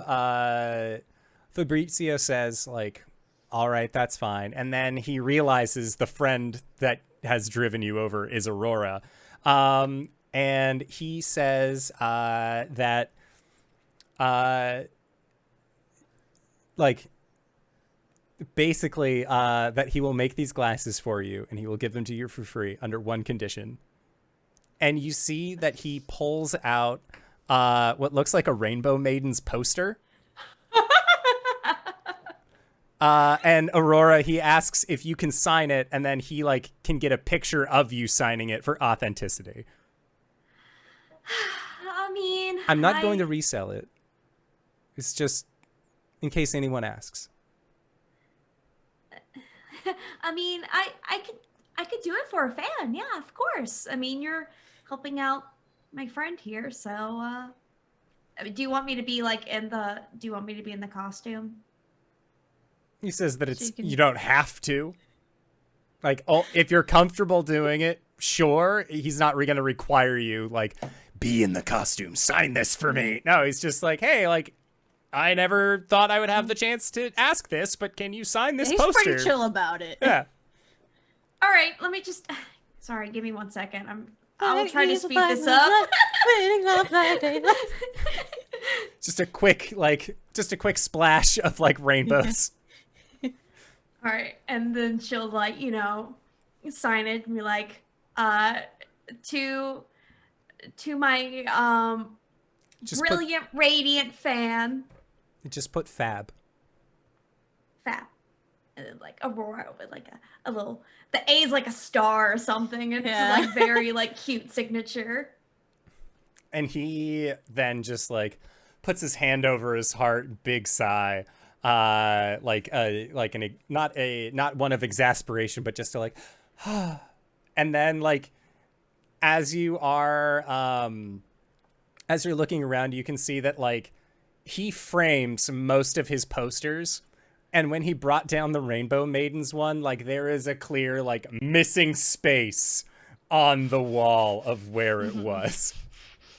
So he is definitely going to be putting that back up at a later point in time. Theo, I was wondering if you could actually help upgrade Aurora's little fighty thingy. Yeah. I don't know what it's called. Does it have a name? She's a Aurora. It's my magical wand. I really didn't want to say Clearly. that. I really did not want those words to come out of my mouth. That's Her what fighty it's called. thingy. That's the trademark that's on there. Is Aurora's magic wand. You got to look at the patents. I mean, if you want to get specific, it's Aurora's wand of sparkling justice, but And at that, Fabrizio, I believe that you guys had actually like already asked if you could upgrade it. Or no, you had asked Dimitri if he could add some upgrades to it. taser. Yeah. And he asks what kind of upgrades that you're looking for. Like, are you talking about like a laser pointer that can blind somebody if you shine it for too long? A taser?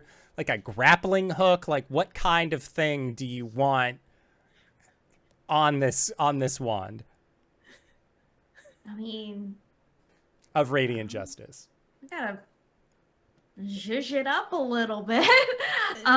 Maybe make it more durable, a better material than just like hardened plastic. and add. Does it have a taser already? It does. It's not a very powerful one. Yeah. Maybe amp up the taser. Hide a knife in there. I don't know. Well, a knife's a little violent.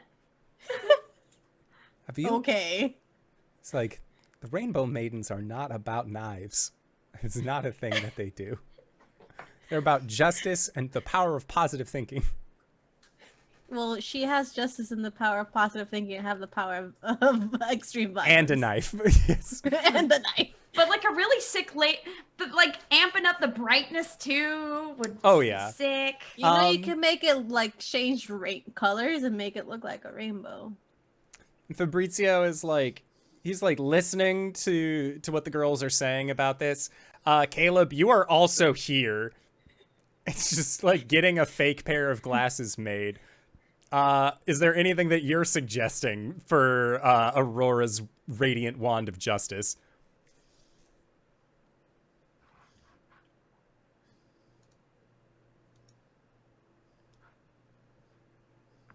You don't really have any ranged options. Yeah, no, not really. I tried to request like a laser beam or something, but Dimitri said that was impossible. As you Dimitri say hasn't that met Dimitri Fabrizio. said it was impossible, Fabrizio starts cackling. And he says, impossible. Let me show you something. And he like gets up from his chair, walks down the hall into a room, comes back out, and there is what looks like a lightsaber end, and he presses a button and just Luciana's just like, see? How? Nothing's Actually, how? impossible for Fabrizio. and he says, I followed the blueprints. But like, you can't get your hands on a kyber crystal. That You don't need one. you just That's Does it, just like- that's mumbo jumbo that they want to Does it make sure that cut? the fans. Does it cut? wait. You're telling me that And then he presses it you're again. trying to tell me that Star Wars is not fiction? Oh no, it's space fantasy. It's not science fiction. I just mean, if they want us to believe these can't be made, they would have to know they can be made. I want my staff to shoot lasers now, please. Anyway, I guess your staff is becoming a blaster as well? Yeah, you It's can have it possible. shoot lasers. That's no problem. But, like, I rainbow told you I knew lasers. someone that could hook you guys up, and you didn't believe me. Yeah, just give me. You busy tomorrow night? Maybe. Bring you over if you want, or Yeah, come by around 6. Okay, yeah, we'll swing by around then, and then maybe afterwards go hang out at Cody's. okay. Yeah. Can you live on a farm? Wait, Jeepa though.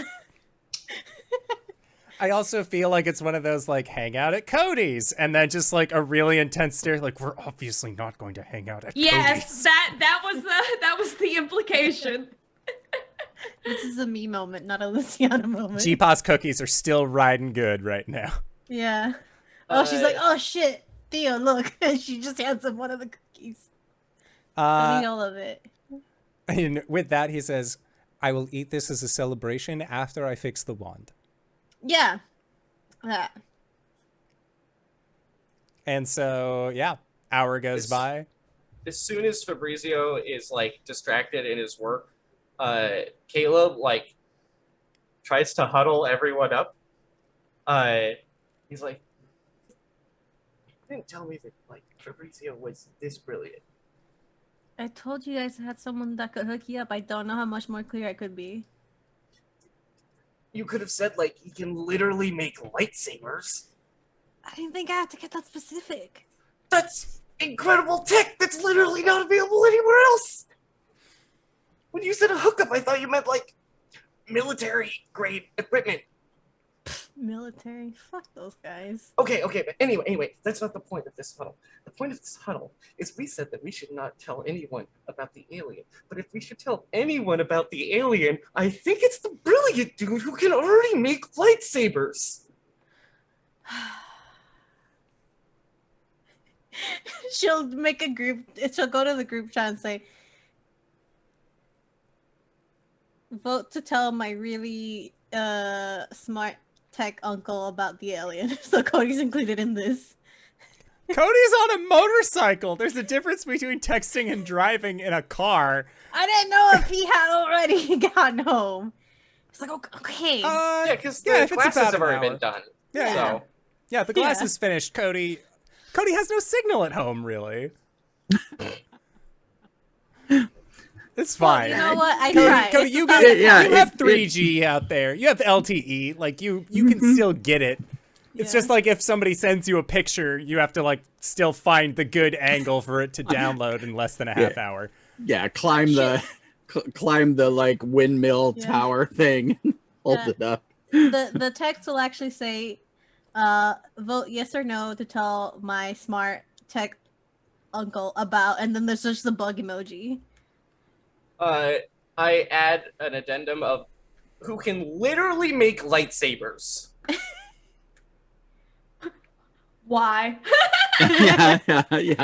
I guess just a thumbs up emoji comes back. No. Okay. Hey Theo. Hmm. So like, okay. So I lied to you. I did drive here. Yeah, that's not good. I know. I drove here though because I'm all healed up.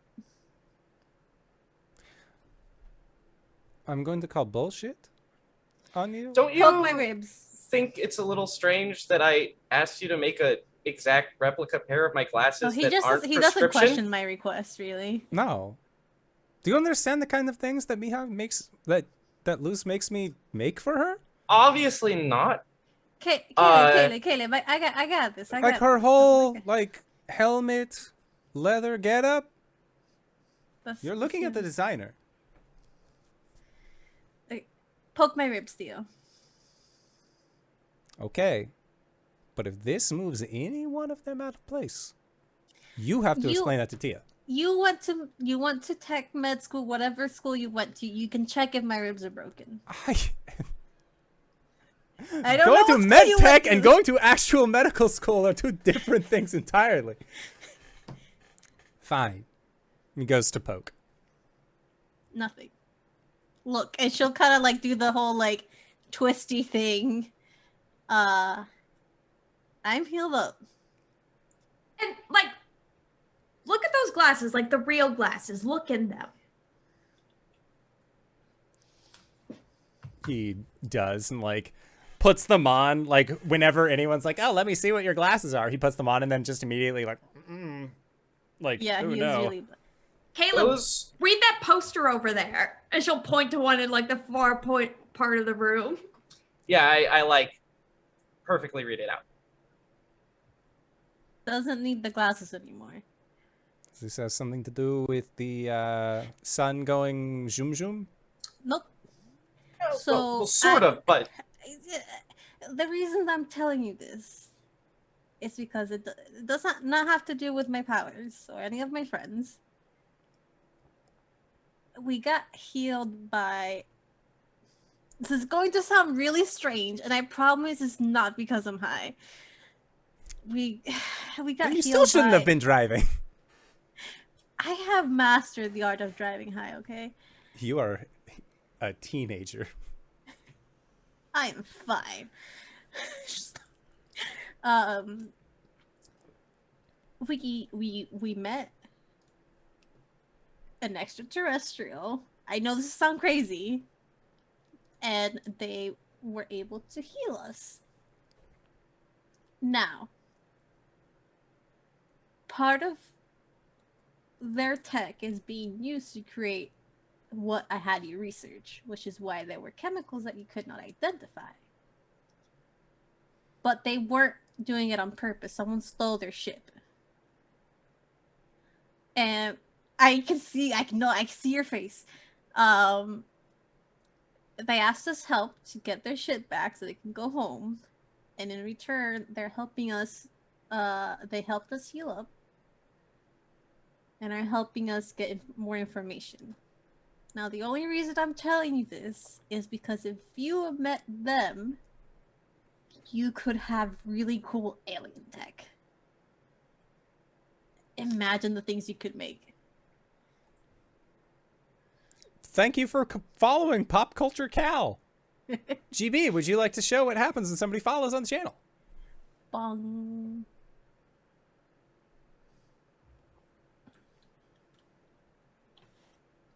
You know, it's hard to find a pile of weapons in a pile of, or a weapon in a pile of weapons.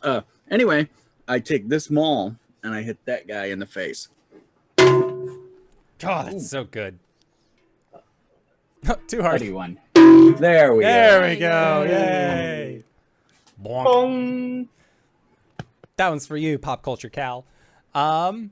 So Fabrizio, like, as you're saying this,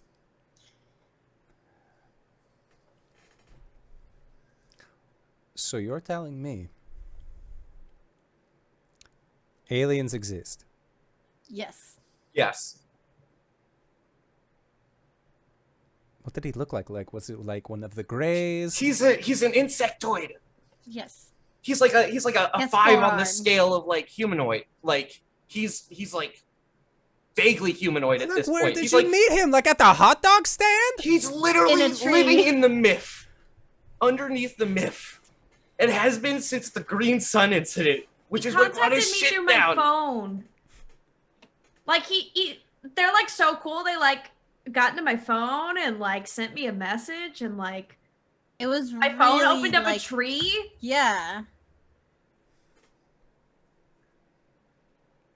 I could take you there. I know it sounds ridiculous, but we are of sound mind. Like, this just happened and we're still kind of processing it ourselves. We literally just came here from there. I I stopped at my house and then, I am making a very solemn Rainbow Maiden promise.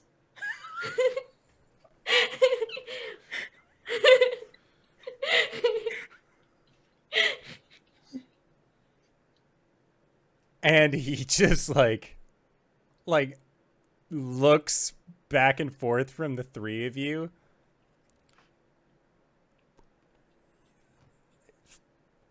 What am I supposed to?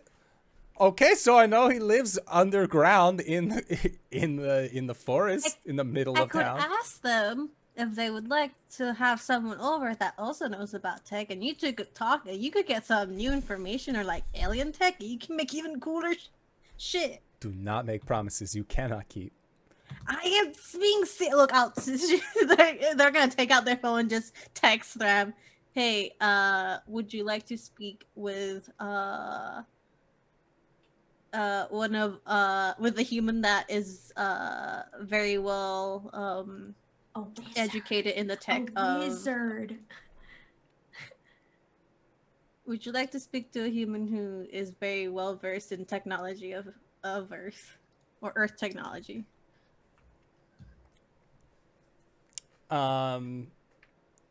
The response that you get back is, would they be able to repair my vessel? She looks to Fabricio, looks at the phone.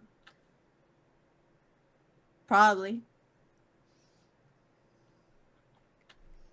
I think while you're texting, Caleb has like brought over the like vape pen. He's like, this looks like a vape pen and charger.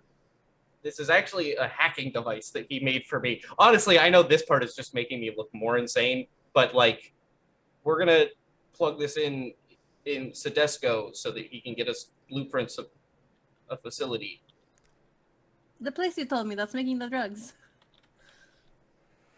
And he just like, I was really hoping you wouldn't tell him that part, Caleb, but it's all now, you know. You cannot tell the others. Oh, you think that your T and I are just going to be sitting for an after-work nightcap and just, oh, by the way, did you know Luciana found an alien in the woods? I don't know what you guys talking I knew about. you were reasonable. Nightcap? It depends how many nightcaps you guys have together. Yeah, and you want to know what usually happens whenever I bring up anything science fiction or science fantasy related? What? I get the biggest eye roll I've ever seen, and then we talk about something else. Oh. Like, we're friends, we share mutual hobbies, but obviously, like, there are certain hobbies that I don't need to tell her about. Like, meeting an actual bona fide alien. Yeah.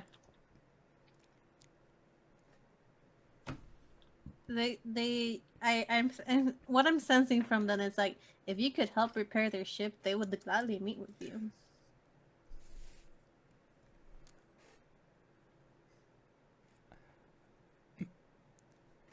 I don't You're even getting- know where to begin.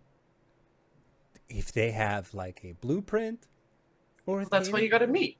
That's what you gotta meet. Oh, Dios mío. That's where you Theo, are begin. you telling me you're gonna pass up? I'm the not going to chance pass up the opportunity on this.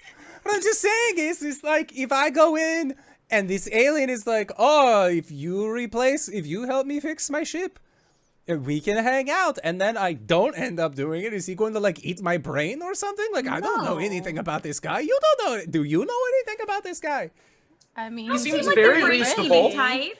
And he seems like as long as you gave an honest effort, he would probably just appreciate Yeah. it. You seem more like the hot dog and slushy type of guy.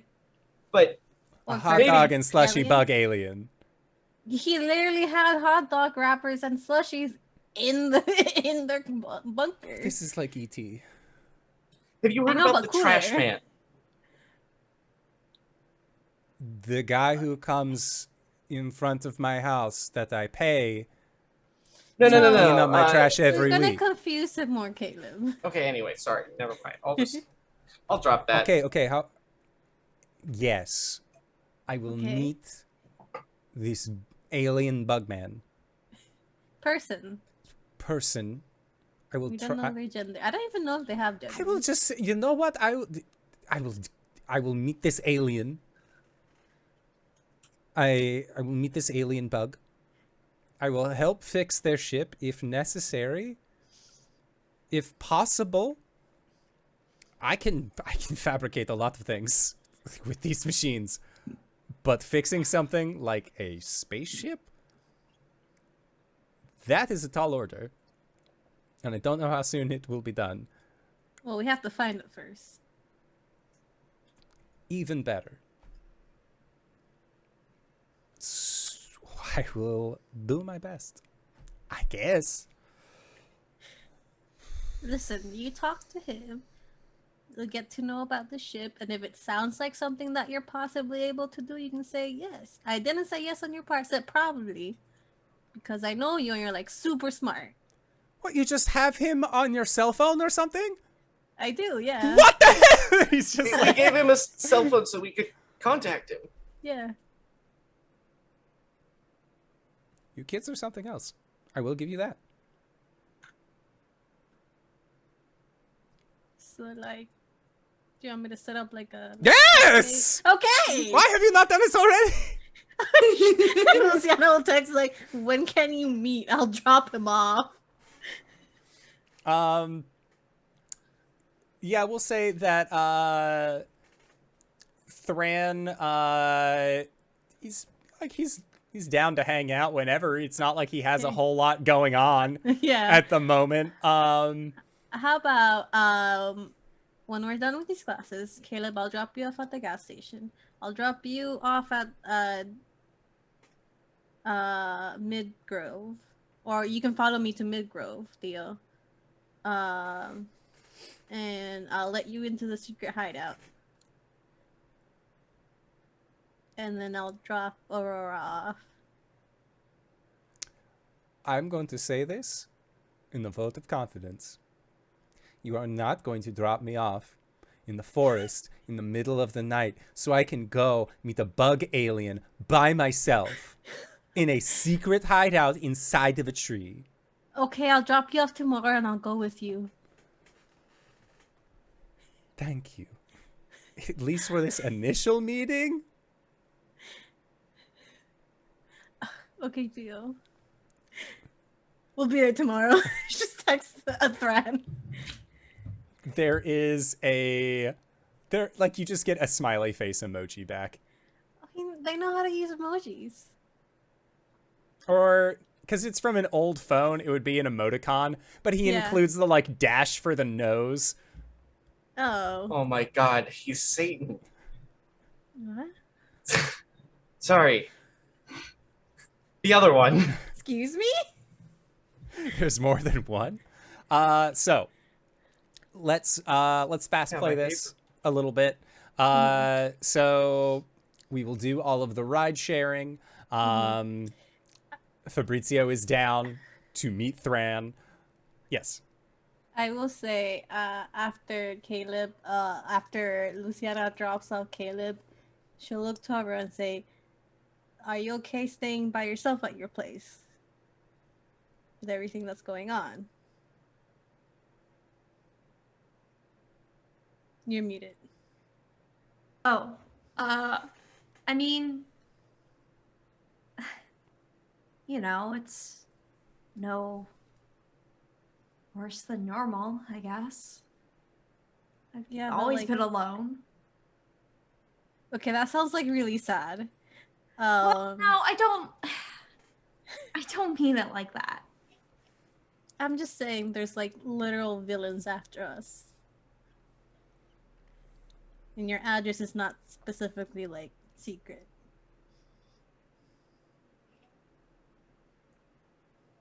You can stay at my place if you want. The couch is a pull-out couch.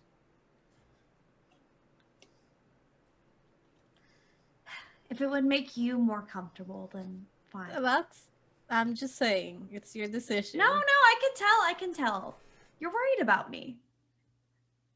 I'll push you out of this moving vehicle. You wouldn't.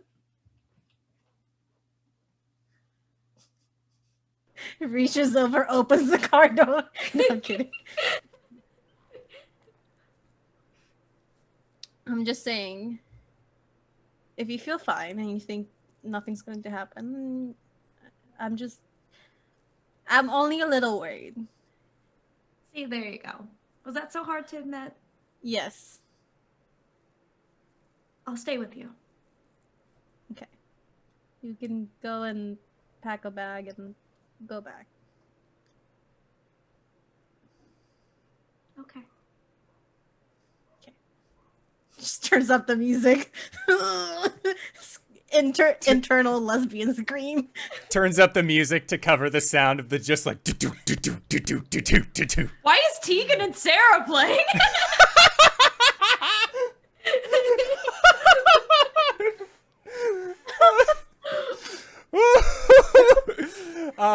Okay. Excellent. So yeah. Cody, happy Pride, everybody. Pride, everyone. Yeah, so Cody, you end up getting home. G-Paw's been asleep for a while, thankfully. No harm, no foul on that one. Caleb, you end up getting home.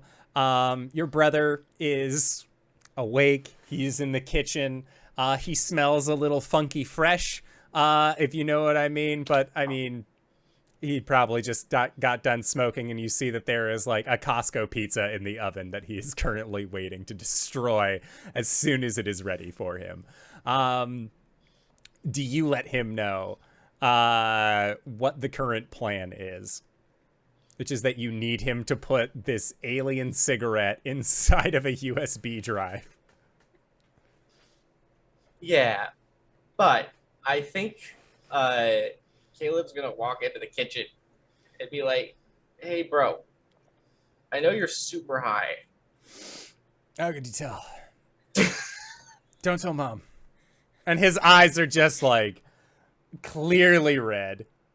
He's looking through me. Yeah. Right now. He's looking like the direction where noise came from. He is looking in that direction. Yeah. I think if I give you less information this time, it's safer for you. Oh shit, But- that sounds dangerous. He puts like down the like vape pen. If you could charge that on a computer that had access to the Cedesco central processing like server, it would be pretty sick. Just for like, would he have told me how much time it needs? He did not. As it seems like time was almost irrelevant for him since Thran has been stuck here for so long. But based off of the speed that you saw other things going at, it probably doesn't need to be in there for more than a minute. For like 60 seconds. Yeah, I could definitely do that.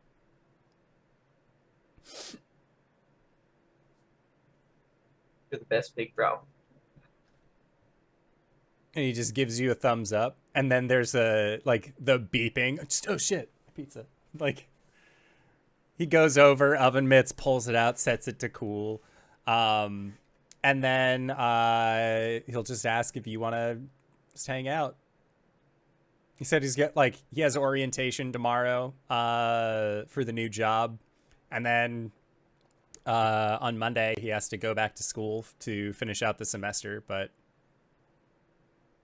still willing to hang. Yeah. I'll hang out for a bit. Yeah.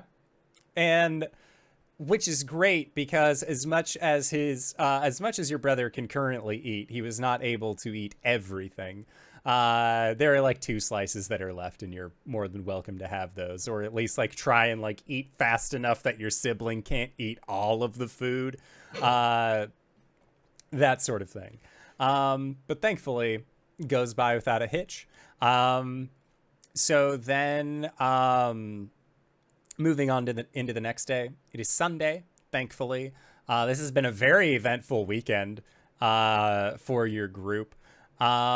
Yes, Caleb. Before I go to bed, can I check if I have work tomorrow? Yes, you do not. You usually work Saturdays. Okay. Woo! Yeah. Big oops on that one from the day before, but thankfully you do not have work.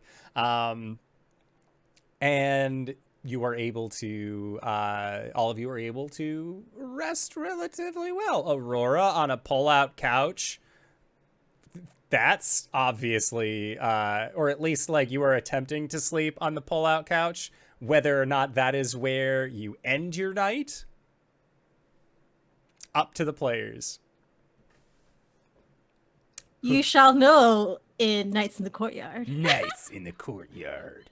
But rolling into the next day, Cody, you get all of your stuff together. You head into town. Caleb, you also like get your bike. You're heading into town. And Luciana and Aurora, you are already in town waiting for your friends to arrive. You take Fabrizio to meet Thran, your new alien friend. And then the goal is to head to the facility out of town. Was it is that the same place where we saw that lightning, right? Yeah, that was the same place Yeah, that you saw so the yeah. lightning where you believe the drugs are being manufactured. Yeah. Okay. So as you all hop into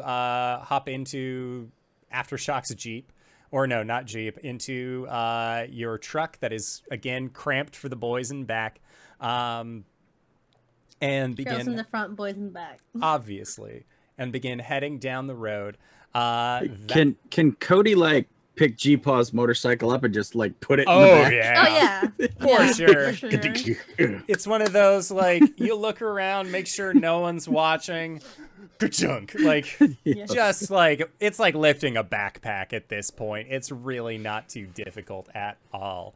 And as the 4 of you are in this truck heading off towards the facility, that is where we are going to call it for tonight's session. So I would like to say thank you to everybody who decided to stop on by and join us for this wonderful session of Masks the Green Sun. Thank you all so much for coming by. I love having these players on this channel. Things are ramping up. We're getting into the thick of it. It's going to be great. So, speaking of things that are great, KyleWithAnN, where can I find you? What do you do? Hey y'all, I'm KyleWithAnN, otherwise known as KyleWithAnN. You can catch me at that username on Twitter as well as Twitch. Twitter, I mostly shit post, but on Twitch, Tuesday night, 6 p.m. EST, I am usually playing video games. Right now, I am playing through Fire Emblem 3 Houses, having a grand old time with that. Just finished experiencing some sads with that one. Yay! Other than that, you can find me here on Thursdays. I'm also available in some YouTube videos that you can find on the Jabroni TV YouTube channel. Right now, we are doing our Pokemon Showdown tournament, which was organized and edited by friend of the channel, Cyberwolf1201. So yeah, check that out. And also, there might be some new content coming soon. Ooh. So yeah, stick around for that. If you like podcasts, I'm in a couple of those as well. If you're looking for more actual play content, I am in Cape Lorelei, which is an Urban Shadows actual play podcast done by Off the Table. And I'm featured a few crossover episodes in East Beach. That's available on Spotify and iTunes. If you're interested in me getting drunk and talking about the games I play in and other things with Cyberwolf1201 again, then you can listen to Let's Talk About It, where I already gave away what it's about. So that's available on Anchor.fm, or you can check out the YouTube as well. It's under Connor's YouTube channel.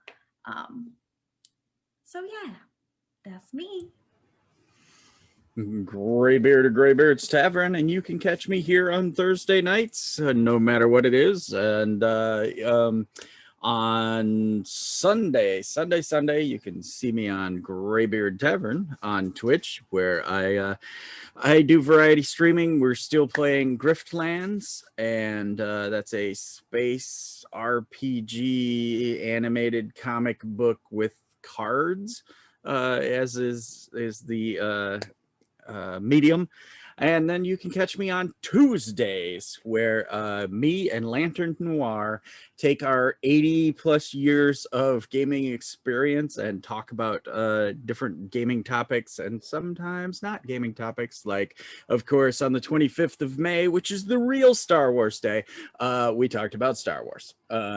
Anyway, and then again, back here on Thursdays. That's it for me, GB. Hi everyone, my name is Satan, and you can find me here on Thursdays, and you can also find me over at Valadria this Saturday at 4:30 p.m. EST for our finale of Dragon Age, and we will be coming back with a third season of it right after a break. If you like Dragon Age and you like Horny on Main, because we all know Dragon Age is just a dating sim, that is the game for you. And right after that, not this Saturday, but next Saturday at 8:00 p.m. EST, I will be back at Plot Hunters. We'll be starting our new season. So if you like supporting spaces that are all POC and all LGBTQIA+, come check us out. And then Sunday mornings, 10 a.m. EST, I am over at the Hobgoblin DMing. Words are really hard for me right now. DMing show a D&D game that's in my homebrew world with a few of my friends. And then exactly 12 hours later, you can find me at 10 p.m. EST back here playing Rime of the Frost Maiden, where I play my buff, I was going to say Barbarian Bay, but actually not a Barbarian Bay, buff Eldritch Knight Goliath, 100% Kobe beef. And you can also find me on Twitter, @Savant. My ad is down there. I'm an artist. I do art. I also have a few slots open for commissions. I'm mainly focusing right now on these really, really pretty, like soft, vintage, black and white portraits of your OCs, your D&D characters, or any other TTRPG character. If you check out my pin post, you'll see a few of them that I've done. I'm currently doing a few for some friends. But if you'd like to commission me, that would be great, because I am a college student. That's me. Boy, do I have great news for all of you. There is a limited time sale going on, and for the low, low price of just your soul, if you act fast, I could be your boy, Reeves_bot, also known as Reeves. You can find me at Reeves_bot on Twitter, where I post the most brilliant jokes that mankind has ever seen, and then sometimes about my stream, or maybe the ratio is the other way around. And then on Sundays, I stream on my channel, twitch.tv/Reeves_bot, the Super Sultan Brothers Super Sunday Show, where I play with a variety of my friends, various multiplayer games. Currently, my most common co-host, Tom, and I are playing through Revenant from the Ashes, which is super fun so far. We're actually having a great time. It's way better than I thought it would be. We last time we spent like an hour and a half trying to fight like double Moonlight Butterfly, basically, on a narrow bridge with laser beams that can knock you back and you can fall off and die, and it was so frustrating, but we got through it, and we felt like mighty adventurers. So if you want to feel like a mighty adventurer with us, just tune in on Sundays from 10 a.m. to 1 p.m. Pacific Standard Time. Otherwise, I'm here on Thursdays doing this wonderful thing with these wonderful people. That's me.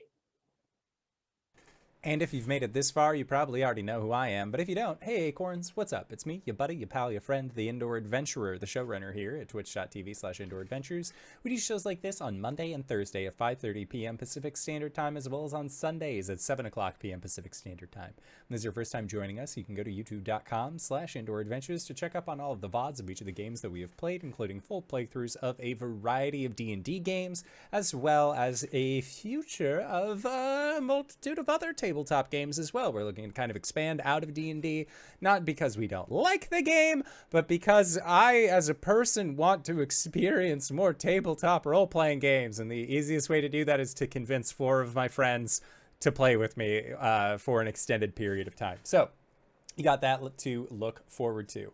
But speaking of things to look forward to, we are going to be going into our Patreon-supported after show called Nights in the Courtyard, where we answer questions not only from each other, but also from the community. So if you have any questions that you wanted to ask myself or any of these other fine folk, the easiest way to do that now, of course, is to join us on our Discord. The link can be found in the Twitch chat to the side, or in the link or in the description of this video or audio cast down below. So with that, I would like to say once again, thank you to everybody who decided to stop on by and join us for this wonderful adventure in masks. Thank you to these players for putting up with my bullshit once again this week. And we'll see all of you guys next time. All right, everybody. Bye-bye!